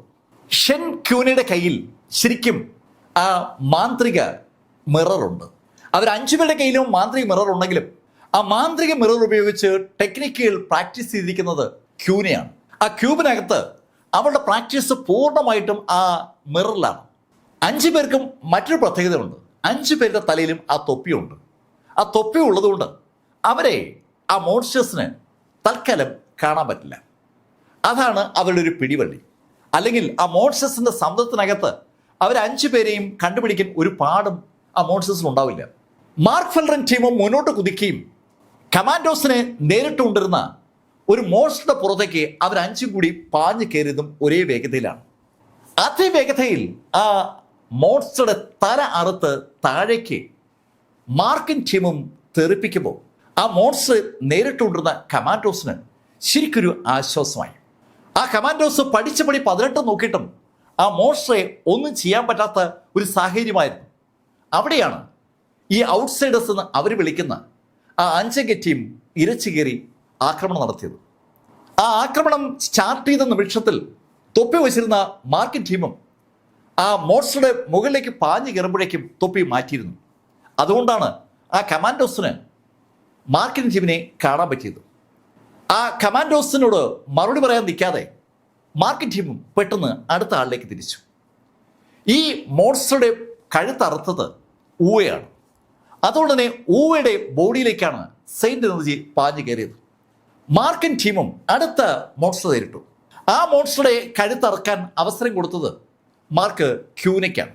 ഉടൻ ക്യൂനയുടെ ബോഡിയിലേക്ക് ആ സെയിന്റ് എനർജി പാഞ്ഞു കയറുകയാണ്. അങ്ങനെ ആ 5 പേരും മാറി തിരിഞ്ഞും ആ ഔഗറുകളെ നേരിടുകയാണ്. ഓരോ ഔഗർ വീഴുമ്പോഴും അതിൽ ആരെങ്കിലും ഒരാളുടെ ബോഡിയിലേക്ക് ആ എനർജി കയറും. അതിൽ ആർക്കെങ്കിലും ഒരാൾക്ക് സെയിന്റ് എനർജി കിട്ടും. അങ്ങനെ ഏകദേശം ഒരു 100ഓളം ഔഗറുകളെ പതിയിരുന്ന് മാർക്കിൻ ടീമും ആക്രമിച്ച് കൊലപ്പെടുത്തിയപ്പോൾ ഈ യുദ്ധത്തിന് നേതൃത്വം കൊടുക്കുന്ന മോക്ഷിക്ക് ഒരു അസ്വസ്ഥത ഫീൽ ചെയ്തു. നേരത്തെ മോൺസ്റ്റേഴ്സിന്റെ ഒരു വൻ മേൽക്കോയ്മയായിരുന്നു യുദ്ധത്തിനുണ്ടായിരുന്നത്. ഇപ്പോൾ ചില മേഖലകളിൽ മോൺസ്റ്റേഴ്സിന് മുന്നോട്ട് നീങ്ങാൻ പറ്റുന്നില്ല. അതെന്താണെന്ന് അയാൾ തിരക്കുമ്പോൾ അവിടെ പലയിടത്തും മോൺസ്റ്റേഴ്സിന്റെ ഡെഡ് ബോഡി വീണ് കിടക്കുന്ന അയാൾ കണ്ടു. അതും കൂറ്റൻ ഔഗറുകളുടെ ഡെഡ് ബോഡികളാണ്. മോക്ഷി ആ ഔഗറുടെ ഡെഡ് ബോഡി വീണ് കിടക്കുന്ന ഭാഗം സസൂക്ഷ്മം ഒന്ന് നിരീക്ഷിക്കുമ്പോൾ മറ്റൊരു ഭാഗത്ത് മാർക്കിൻ ടീമും വീണ്ടും അറ്റാക്ക് തുടങ്ങി. മോക്ഷി കിഴക്കൻ ഗേറ്റിലേക്ക് വരുന്നത് കണ്ട ആ നിമിഷത്തിൽ തൊപ്പി ധരിച്ച ആ 5 ടീം അതിവേഗം പടിഞ്ഞാറ് ഭാഗത്തേക്ക് തിരിച്ചിരുന്നു. മോക്ഷി ആ കിഴക്കൻ ഭാഗത്ത് വീണ് കിടക്കുന്ന മോൺസ്റ്റേഴ്സിന്റെ ബോഡികൾ പരിശോധിക്കുകയാണ്. എങ്ങനെയാണ് അവർ കൊല്ലപ്പെട്ടതെന്നാണ് അയാൾ നോക്കിയത്. മിക്കവാറും എല്ലാ മോൺസ്റ്റേഴ്സിന്റെയും കഴുത്ത് അരിഞ്ഞു വീഴ്ത്തിയിരിക്കുകയാണ്. അതിശക്തനായ ഏതോ ഒരു സോഡ് മാസ്റ്ററുടെ അൺബിലീവബിൾ ആയിട്ടുള്ള ഒരു കട്ടിംഗ് കപ്പാസിറ്റി ആ കഴുത്ത് മുറിഞ്ഞിരിക്കുന്ന കണ്ടപ്പോൾ മോക്ഷിക്ക് തോന്നി. മോക്ഷി ആ മുറിഞ്ഞു വീണ കഴുത്തിലേക്ക് ഒന്ന് നോക്കുമ്പോൾ ആ ഭാഗത്തുള്ള കമാൻഡോസിനെ കണ്ടു. കമാൻഡോസിനെ മോക്ഷി കണ്ട നിമിഷത്തിൽ മോക്ഷി അവർക്ക് നേരെ കുതിക്കുകയും ആ കുതിച്ചെത്തിയ നിമിഷത്തിനെ അവരെ അവസാനിപ്പിക്കുകയും ചെയ്തു. മോക്ഷയ്ക്ക് മുന്നിൽ പിടിച്ചു നിൽക്കാൻ ആ കമാൻഡോസിന് തീരെ പറ്റില്ല.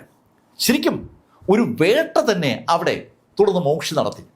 മോക്ഷി ഒരു 2 ഡസനോളം കമാൻഡോസിനെ സെക്കൻഡുകൾക്കകം അവസാനിപ്പിച്ചു. എന്നിട്ടും അയാളുടെ അരിശം തീരുന്നില്ല. അയാളുടെ കൂട്ടത്തിലെ കുറേയേറെ മോൺസ്റ്റേഴ്സാണ് കഴുത്തറുത്ത് കൊല്ലപ്പെട്ടത്. പെട്ടെന്ന് അയാൾക്ക് ആ പടിഞ്ഞാറൻ മേഖലയിൽ നിന്ന് മോൺസ്റ്റേഴ്സ് പുറകോട്ട് തള്ളുന്ന പോലെ ഒരു ഫീൽ അനുഭവപ്പെട്ടു. മോൺസ്റ്റേഴ്സ് പുറകോട്ട് വരുമ്പോൾ ഓട്ടോമാറ്റിക്കായിട്ട് കിഴക്ക് ഭാഗത്തുള്ള മോൺസ്റ്റേഴ്സിന്റെ പുറത്ത് അവരിടിക്കുമല്ലോ. അങ്ങനെയാണ് മോക്ഷി അത് ശ്രദ്ധിക്കുന്നത്. പടിഞ്ഞാറ് ഭാഗത്ത് ഏതോ സംഭവിച്ചിരിക്കുന്നു. അങ്ങനെ തോന്നിയതും മോക്ഷി പടിഞ്ഞാറ് ഭാഗത്തേക്ക് കുതിച്ചെത്തി. അവിടെ എത്തുമ്പോൾ കുറേയേറെ മോൺസ്റ്റേഴ്സ് തറയിൽ തല വേറെ ഉടൽ വേറെ എന്ന രീതി കിടക്കുകയാണ്. ആരോ രഹസ്യമായി ആ കോട്ടയ്ക്കകത്ത് പതിയിരുന്ന് ആക്രമണം സ്റ്റാർട്ട് ചെയ്തിരിക്കുകയാണ്. അവിടുത്തെ കാഴ്ച കണ്ടതും മോക്ഷി ആ ഒരു ധാരണയിലേക്ക് എത്തി. മോക്ഷി ഉടൻ സീഫറുമായി കോണ്ടാക്ട് ചെയ്തു. സീഫർ ഈ സമയത്ത് ആ യുദ്ധം നടക്കുന്ന മേഖലയിലുണ്ട്. അയാൾ ഒരു സിംഹാസനമൊക്കെ സംഘടിപ്പിച്ച് അതിലിരുന്ന് ഈ യുദ്ധം കാണുകയാണ്. ശരിക്കും അയാൾ വായുവിൽ തന്നെയാണ് ആ സിംഹാസനം സ്ഥാപിച്ചിരിക്കുന്നതെന്ന് പറയാം. അതിനുള്ള ഒരു കപ്പാസിറ്റി അയാൾ എങ്ങനെയോ നേടിയിരിക്കുകയാണ്.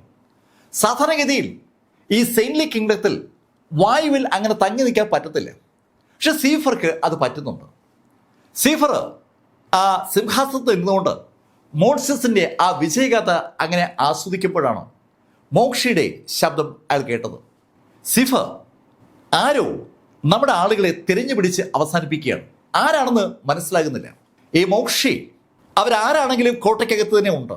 കോട്ടയ്ക്കകത്ത് നീ ശ്രദ്ധ കേന്ദ്രീകരിക്കുക. സീഫറുടെ ഉത്തരവ് കിട്ടിയതും മോക്ഷി ഒരു കാൽക്കുലേഷൻ മൈൻഡ് കൊണ്ട് നടത്തി. കിഴക്ക് ഭാഗവും പടിഞ്ഞാറ് ഭാഗവും ആക്രമിച്ചിരിക്കുന്ന ആ അപരിചിതൻ അല്ലെങ്കിൽ അപരിചിതർ അടുത്തതായിട്ട് ചിലപ്പോൾ കേന്ദ്രീകരിക്കാൻ പോകുന്നത് നോർത്തോ സൗത്തോ ആയിരിക്കും. ഒരു ബ്ലൈൻഡ് കാൽക്കുലേഷൻ നടത്തിയ മോക്ഷി അതിവേഗം ആ നോർത്തിലേക്ക് കുതിക്കുകയായിരുന്നു. മോക്ഷയുടെ വേഗത മറ്റുള്ളവരുമായി കമ്പയർ ചെയ്യാൻ പറ്റാത്തത്ര കൂടുതലാണ്. മോക്ഷി നോർത്തിലെത്തുമ്പോൾ അവിടെ മാർക്കും കൂട്ടരും ആ കൂട്ടക്കുരുതിയിൽ ഏർപ്പെട്ടിരിക്കുകയാണ്. മോക്ഷി അത് കണ്ടു. മോക്ഷി അവിടെ പാഞ്ഞെത്തിയത് സ്വാഭാവികമായിട്ടും മാർക്കും ടീമും കാണുകയും ചെയ്തു. അവരും ഈ കാഴ്ച പ്രതീക്ഷിച്ചതാണ്. ഒരുപാട് നേരം മോക്ഷിയുടെ കണ്ണു വെട്ടിക്കാൻ അവർക്ക് പറ്റില്ല എന്ന് അവർക്കറിയാം. പക്ഷെ കിട്ടിയ സമയം കൊണ്ട് അവർ പരമാവധി മോൺസ്റ്റേഴ്സിനെ അവസാനിപ്പിച്ചിരിക്കുകയാണ്. മോൺസ്റ്റേഴ്സിന്റെ കരുത്ത് ഈ മാർക്കിൻ്റെ ടീമിന്റെ കരുത്തിനേക്കാൾ താഴെയാണ്. അതുകൊണ്ട് തന്നെയാണ് അവർക്ക് വളരെ എളുപ്പം ആ മോൺസ്റ്റേഴ്സിനെ അവസാനിപ്പിക്കാൻ പറ്റിയത്. മാർക്കും കൂട്ടരും യഥാർത്ഥത്തിൽ ആ സിറ്റിയിലേക്ക് വരുന്ന സമയത്ത് അവരെക്കാൾ വളരെ ശക്തരായിരുന്നു കമാൻഡോസ്. ഇപ്പോൾ ആ കമാൻഡോസൊക്കെ മാർക്കിൻ്റെ ടീമിനും ഒരുപാട് താഴെയാണ്. അതാണ് സംഭവത്തിൻ്റെ ഒരു വശം. മോക്ഷി മോൺസ്റ്റേഴ്സിനെ അരിഞ്ഞു തള്ളുന്ന മാർക്ക് ഫെല്ലറെയും ഊവിനെയും കൂടെയുള്ള ബാക്കി 3 പേരെയും കണ്ടു. അത് കണ്ടതും മോക്ഷി അവരെ നോക്കി അവരോടായി പറഞ്ഞു, കൊള്ളാം, എനിക്ക് ഇഷ്ടപ്പെട്ടു. എനിക്ക് പറ്റിയ എതിരാളികളില്ലല്ലോ എന്ന് കരുതിയിരിക്കുമ്പോഴാണ് നിങ്ങൾ 5 കൂടി ഈ ഒരു കാര്യം ചെയ്യുന്നത്. ശരി, നമുക്ക് ഈ ഒളിച്ചുകളി ഇവിടെ അവസാനിപ്പിക്കാം. അങ്ങനെ അയാൾ പറഞ്ഞതും അയാൾ ലീ യുവാന്റെ മുന്നിലെത്തിയതും ഒരേ വേഗതയിലാണ്. ശരിക്കും അയാൾ പറയുന്ന അതേ സമയത്ത് തന്നെ അയാൾ മൂവ് ചെയ്യുന്നുണ്ട്. പക്ഷെ അയാളുടെ ആ മൂവ്മെന്റിനെ നമുക്കങ്ങോട്ട് അളക്കാൻ പറ്റില്ല. അയാൾക്കൊരു വല്ലാത്ത വേഗതയുണ്ട്. ആ മോൺസ്റ്ററുകളിലെ അതിശക്തനായ ആ മോക്ഷി അതിവേഗം ലീ യുവാന്റെ മുന്നിലെത്തിയതും ലീ യുവാൻ തൻ്റെ കയ്യിലിരുന്ന ചെസ് ബോർഡ് ഒന്ന് ഉയർത്തിയതും ഒരേ നിമിഷത്തിലാണ്. ലീ യുവാൻ ചെസ് ബോർഡ് കൊണ്ട് കളിക്കുന്ന ആളാണ്. ചെസ് ബോർഡ് പെട്ടെന്ന് ആ മോക്ഷിക്കും ലീ യുവാനും മധ്യത്തിൽ ഒരു കൂറ്റൻ ചെസ് ബോർഡായിട്ട് അങ്ങ് മാറി. ആ കുഞ്ഞ് ചെസ് ബോർഡ് അതിവേഗം കൂറ്റൻ ചെസ് ബോർഡ് ആകുമ്പോൾ ആ ചെസ് ബോർഡിനകത്തുള്ള സകലർക്കും ജീവൻ വെക്കുകയാണ്. രാജ്ഞിയും രാജാവും കുതിരയും ആനയും ഒക്കെ പെട്ടെന്ന് ആ ചെസ് ബോർഡിനകത്തങ്ങ് നിറഞ്ഞു. ആ ചെസ് ബോർഡിനകത്ത് ജീവൻ വെച്ച ആ 2 ആനകളും ആ നിമിഷത്തിൽ മോക്ഷിക്ക് നേരെ കുതിക്കുകയും ചെയ്തു.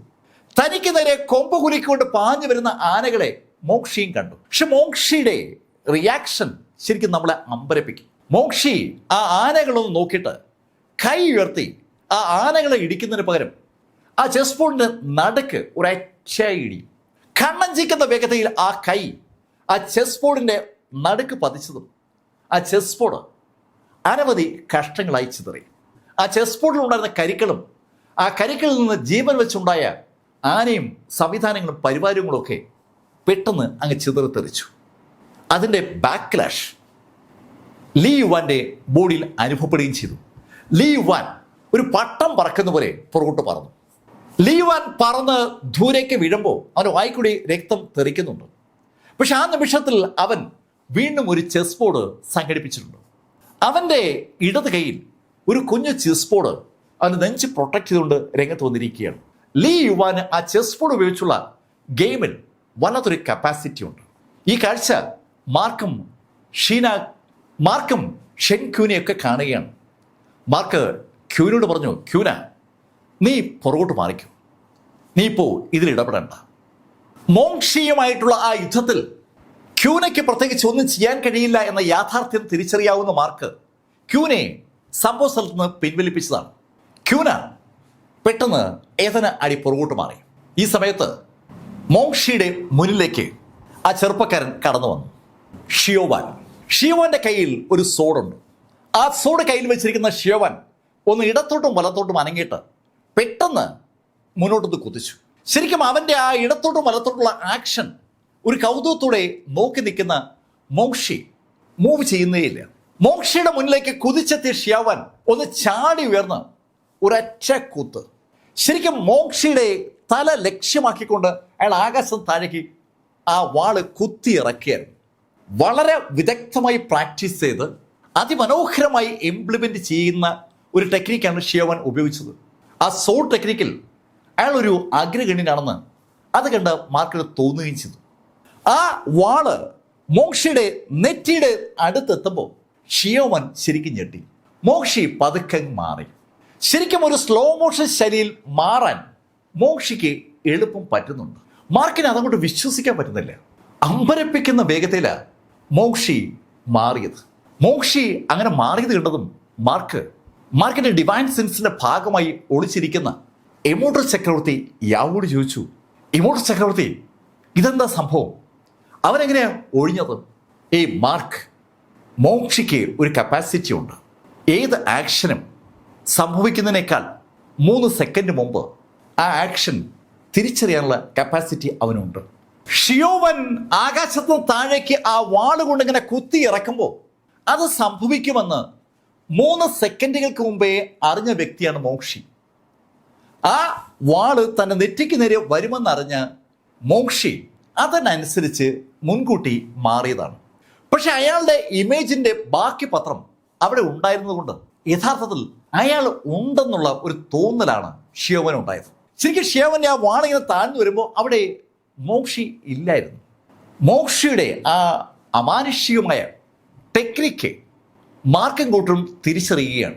മാർക്ക് ആ വാള് കൊണ്ട് മോക്ഷിയെ അറ്റാക്ക് ചെയ്ത് ഷിയോവന് സംഭവിക്കാൻ പോകുന്ന കാര്യം മനസ്സിലാക്കിയപ്പോഴേക്കും അത് സംഭവിച്ചു കഴിഞ്ഞു. ആ വാള് കുത്തിയിറക്കിയ ഷിയോവന് ആ കുത്ത് ആ മോക്ഷിയുടെ മുകളിലേക്ക് കൊടുക്കാൻ പറ്റാതായതും അവനെ ബാലൻസ് പോയ ആ നിമിഷത്തിൽ മോക്ഷിയുടെ വലത് കാല് ഒന്ന് ഉയർന്നു താണു. ശരിക്കും അയാള് ഒരു ഫുട്ബോൾ അടിക്കുമ്പോഴേ ആ ഷിയോവന്റെ പുറത്തേക്ക് ആഞ്ഞൊരൊറ്റ ആഴി. ഫുട്ബോൾ പറക്കുന്ന പോലെ ഷിയോവൻ ആകാശത്തൂടെ അങ്ങനെ പറക്കുന്ന കാഴ്ച ക്യൂനയും മാർക്കൊക്കെ കാണുകയാണ്. ഈ സമയത്ത് ശംഖിനകത്തു നിന്നുള്ള ശബ്ദം മാർക്ക് കേട്ടു. മാർക്ക്, ആ മോക്ഷിയെ അങ്ങനെ ഒറ്റയ്ക്ക് അറ്റാക്ക് ചെയ്ത് ഒന്നും ചെയ്യാൻ പറ്റില്ല, ഗ്രൂപ്പായിട്ട് അറ്റാക്ക് ചെയ്യേണ്ടി വരും. മാർക്ക് അത് കേട്ടതും മാർക്ക് കൂടുതലുള്ള ആളോട് പറഞ്ഞു, നമുക്ക് ഒറ്റയ്ക്കൊറ്റയ്ക്ക് അറ്റാക്ക് ചെയ്യാൻ പറ്റില്ല, നമുക്ക് ഒന്നിച്ചവനെ നേരിടാം. അങ്ങനെ മാർക്ക് പറയുമ്പോഴേക്കും നേരത്തെ തെറിച്ചു വീണ ലീ യുവാനും മാർക്കിനൊപ്പം മുന്നോട്ട് കുതിച്ചു. ലീ യുവാന് പരിക്കുണ്ട്. പക്ഷേ ലീ യുവാന്റെ കയ്യിൽ ആ പരിക്ക് ഉണ്ടെങ്കിലും ഒരു ചെസ് ബോർഡ് ഉണ്ട്. ആ ചെസ് ബോർഡ് അവന്റെ നെഞ്ച് സംരക്ഷിച്ചു എന്നുള്ളതാണ് സത്യം. തനിക്ക് നേരെ ഒരു മൂവർ സംഘം പാഞ്ഞു വരുന്നത് മോക്ഷി കണ്ടു. മോക്ഷിയുടെ ചുണ്ടിലൊരു പുഞ്ചിരി. ചിരിച്ചുകൊണ്ട് അയാൾ ആ മൂവർ സംഘത്തോട് പറഞ്ഞു, കൊള്ളാം, നിങ്ങൾ ഈ ഒറ്റയ്ക്കൊറ്റയ്ക്ക് അറ്റാക്ക് ചെയ്യുന്നതിന് പകരം ഒന്നിച്ച് അറ്റാക്ക് ചെയ്യുമ്പോൾ എനിക്കും ഒരു എതിരാളിയെ ലഭിച്ച ഫീൽ ഉണ്ടാവും. ബാ. മോക്ഷി എന്ന ആ അമാനുഷികനായ യോദ്ധാവ് ബാ എന്ന് വിളിച്ചപ്പോഴേക്കും ലീ യുവാനെ മറികടന്നുകൊണ്ട് ഊവെ മുന്നിലേക്ക് കുതിച്ചിരുന്നു. ഊവയുടെ കയ്യിൽ ഇപ്പോ ആ വാളുണ്ട്. മാർക്ക് മുന്നോട്ട് കുതിക്കാൻ പോയതും ഊവെ മാർക്കിനോട് പറഞ്ഞു, മാർക്ക് വേണ്ട, ഇത് ഞാൻ മാത്രം മതി. ഊവ എന്തോ ഉദ്ദേശിച്ചിട്ടുണ്ടെന്ന് മനസ്സിലാക്കിയ മാർക്ക് ഒരു നിമിഷം ഒന്ന് പുറകോട്ട് പിടിച്ചു. ആ നിമിഷത്തിൽ ഊവെ ആ മോക്ഷിയുടെ മുന്നിൽ എത്തുകയും ചെയ്തു. ഊവയുടെ കയ്യിൽ ആ വാളുണ്ട്. ആ വാൾ ഉയർത്തിപ്പിടിച്ചുകൊണ്ട് ഊവെ മോക്ഷിയോട് പറഞ്ഞു, മോക്ഷി, എനിക്ക് ഈ സെയിൻറ്റ്ലി കിങ്ഡത്തിൽ വരുന്നതിന് മുന്നേ സോഡ് പ്രാക്ടീസിൽ വല്ലാത്തൊരു താല്പര്യമുണ്ടായിരുന്നു. ആ താല്പര്യമാണ് ഈ സെയിൻറ്റ്ലി കിങ്ഡം വരെ എന്നെ എത്തിച്ചത്. പക്ഷെ ഇവിടെ എത്തിയിട്ട് ഞാൻ നേടിയ സെയിൻറ്റ്ലി എനർജി ഞാൻ ഇതുവരെയും ഈ സോഡിലേക്ക് കൊടുത്തിട്ടില്ല. ഞാനിപ്പോൾ അതൊന്ന് ശ്രമിക്കുകയാണ്, ഫസ്റ്റ് ടൈമാണ്. അങ്ങനെ അയാൾ പറയുന്ന ആ നിമിഷത്തിൽ അയാളുടെ എൻറ്റയർ സെയിൻറ്റ്ലി എനർജിയും ആ വാളിലേക്ക് കയറി കഴിഞ്ഞു. ശരിക്കും ആദ്യമായിട്ടാണ് അയാൾ നേടിയ സെയിൻറ്റ്ലി എനർജി മുഴുവനായിട്ട് അയാളുടെ ഒരു ആയുധത്തിലേക്ക് കൊടുക്കുന്നത്. തൻ്റെ കയ്യിലുള്ള ആ വജ്രം കൊണ്ട് നിർമ്മിച്ച ആ വാളിലേക്ക് അയാൾ ഇതുവരെ നേടിയ മുഴുവൻ സെയിൻറ്റ്ലി എനർജിയും പെട്ടെന്ന് ചാനലൈസ് ചെയ്ത ഊവെ അടുത്ത നിമിഷത്തിൽ ആ മോക്ഷിക്കെതിരെ ആഞ്ഞു വെട്ടുകയും ചെയ്തു. മോക്ഷി ഒഴിയാൻ സാധ്യതയുള്ള ആംഗിൾ കൂടി കാൽക്കുലേറ്റ് ചെയ്തുകൊണ്ടാണ് അയാൾ ശരിക്കും ആഞ്ഞു വെട്ടിയത്. അമ്പരപ്പിക്കുന്ന വേഗതയിലാണ് ശരിക്കും ഊവെ ആഞ്ഞു വെട്ടിയത്. മോക്ഷിക്ക് അതിനേക്കാൾ അമ്പരപ്പിക്കുന്ന ഒരു വേഗതയുണ്ട്, ഒഴിയാനുള്ള വേഗത. പക്ഷേ മോക്ഷിയുടെ ആ ഒഴിയാനുള്ള വേഗതയെ കൃത്യമായി കാൽക്കുലേറ്റ് ചെയ്തുകൊണ്ടാണ് ഊവ വെട്ടിയത്. മോക്ഷി എങ്ങോട്ട് ഒഴിയും ആ ദിക്ക് കൂടി കണക്കൂട്ടിക്കൊണ്ട് ദൂരെ കൂട്ടി ഒരു വെട്ടുമ്പോൾ അതിന് ഫലമുണ്ടായി. ഒഴിഞ്ഞു മാറിയ മോക്ഷിയുടെ വലത് ഷോൾഡർ ആ ഊവയുടെ വാളിന്റെ പ്രഹരത്താൽ അറ്റ് താഴേക്ക് വീണു. ശരിക്കും അയാളുടെ കൈ അറ്റ് ഏതാണ്ട് ഒടിഞ്ഞ് താഴേക്ക് തൂങ്ങുകയായിരുന്നു. ഒരു സ്റ്റെപ്പ് പുറകോട്ട് മാറിയ മോക്ഷി അറ്റ് പോയ തൻ്റെ കൈയിലേക്ക് നോക്കി. അറ്റ് ആ കൈ താഴെ വീണിട്ടില്ലെന്നേ ഉള്ളൂ, പക്ഷെ കൈ അറ്റിട്ടുണ്ട്. താൻ സകല ശക്തിയും കേന്ദ്രീകരിച്ച് ആ സെയിൻലി എനർജി ഉപയോഗിച്ച് ആഞ്ഞു വെട്ടിയിട്ടും മോക്ഷിക്ക് കുലുക്കൊന്നുമില്ല. അറ്റ് വീണ കൈയിലേക്ക് നോക്കിയിട്ട് ചിരിച്ചുകൊണ്ട് മോക്ഷി ഊവോട് പറഞ്ഞു, ഹേയ് മിസ്റ്റർ ഊവേ, എനിക്കിഷ്ടമായി. നിന്റെ ഈ സോൾ കപ്പാസിറ്റി ശരിക്കും എന്നെ അതിശയിപ്പിച്ചിരിക്കുകയാണ്. അങ്ങനെ അയാൾ പറയുമ്പോഴേക്കും അയാളുടെ കയ്യിലെ ആ മുറിവ് പതുക്കെ പതുക്കെ കരിയുകയാണ്. നഗ്ന നേത്രങ്ങൾ കൊണ്ട് നമുക്ക് കാണാൻ കഴിയുന്ന ശൈലിയിൽ ആ മുറിവ് അതിവേഗം കരിഞ്ഞു. അയാളുടെ അറ്റുവീണ ആ വലത് കൈ അയാൾ പൊക്കുമ്പോൾ നേരത്തെ അറ്റുപോയ കൈയാണെന്ന് ആരും പറയില്ല. അതിവേഗം അയാളുടെ കൈ ഹീൽ ചെയ്യപ്പെടുകയാണ്. അയാൾ ചിരിച്ചുകൊണ്ട് ഊവോട് പറഞ്ഞു, ഹാർട്ട് ഓഫ് സെയിന്റ് കിങ്ഡം നമുക്ക് ഇങ്ങനൊരു ഗുണം ചെയ്യും. അയാളുടെ ബോഡിയിൽ ഹാർട്ട് ഓഫ് സെയിന്റ് കിങ്ഡം ഉണ്ട്. അതുകൊണ്ടാണ് അയാളുടെ ബോഡി അതേ വേഗതയിൽ വീണ്ടും പഴയതുപോലെ ആയത്. അയാളത് പറയുമ്പോൾ മാർക്കിന്റെ മനസ്സിൽ ഒരു പുഞ്ചിരി വിരിഞ്ഞു. മാർക്കിന്റെ ബോഡിയിൽ ഹാർട്ട് ഓഫ് സെയിന്റ് കിങ്ഡം ഉണ്ട്. ഈ മോക്ഷി തന്നെ അറ്റാക്ക് ചെയ്ത് പരിക്കേൽപ്പിച്ചാലും ആ പരിക്ക് ഹാർട്ട് ഓഫ് സെയിന്റ് കിങ്ഡം ഉള്ളിലുള്ളത് കൊണ്ട് അതിവേഗം മാറും. അത് മാർക്കിന് ഒരു വല്ലാത്ത ആവേശം ഉണ്ടാക്കി. മാർക്കിന് അതൊരു ആവേശം ഉണ്ടാക്കുന്ന അതേ സമയത്ത് ഊവേ ചിരിച്ചുകൊണ്ട് ആ മോക്ഷിയോട് പറഞ്ഞു, മിസ്റ്റർ മോക്ഷി, ഞാൻ അവസാനിപ്പിച്ചിട്ടില്ല. അങ്ങനെ പറഞ്ഞ ഊവേ അടുത്ത നിമിഷത്തിൽ അയാൾ നിന്ന സ്ഥലത്ത് നിന്ന് ഒന്ന് മുന്നോട്ട് കുതിക്കുകയും ഒരേ സമയത്ത് അനവധി തവണ വായുവിൽ ആഞ്ഞു വെട്ടുകയും ചെയ്തു.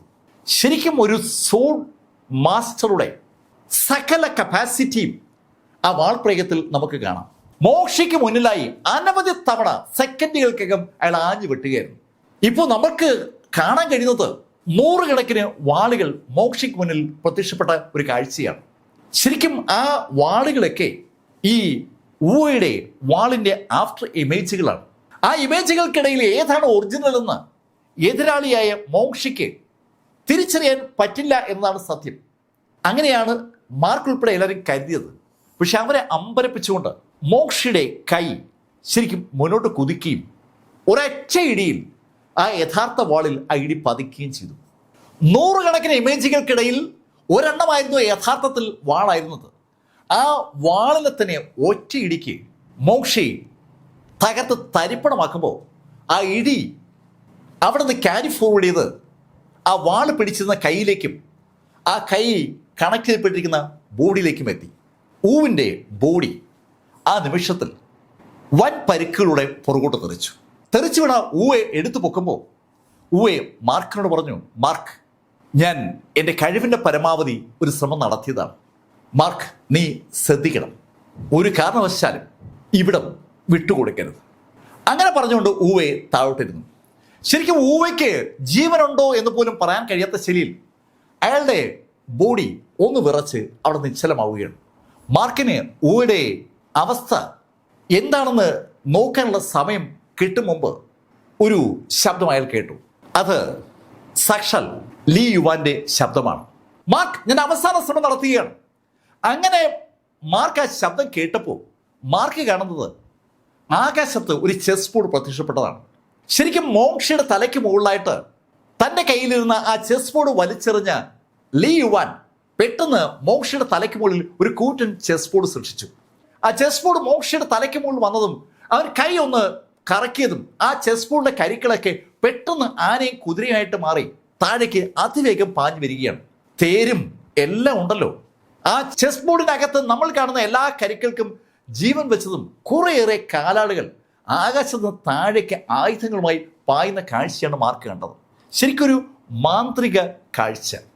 പക്ഷെ ആ കാഴ്ചയിൽ ഒട്ടുമേ കുലുങ്ങാതെ മോക്ഷി തൻ്റെ ഇടത് കൈ ഉയർത്തി ആകാശത്തെ ഒരു ഒറ്റ ഇടി. താഴേക്ക് പാഞ്ഞു വരുന്ന ചെസ് ബോർഡിലേക്കാണ് മോക്ഷി ആഞ്ഞിടിച്ചത്. പക്ഷെ ആ നിമിഷത്തിൽ മാർക്ക് ഫെല്ലർ തൻ്റെ വില്ല് ഒന്ന് കുലച്ചിരുന്നു.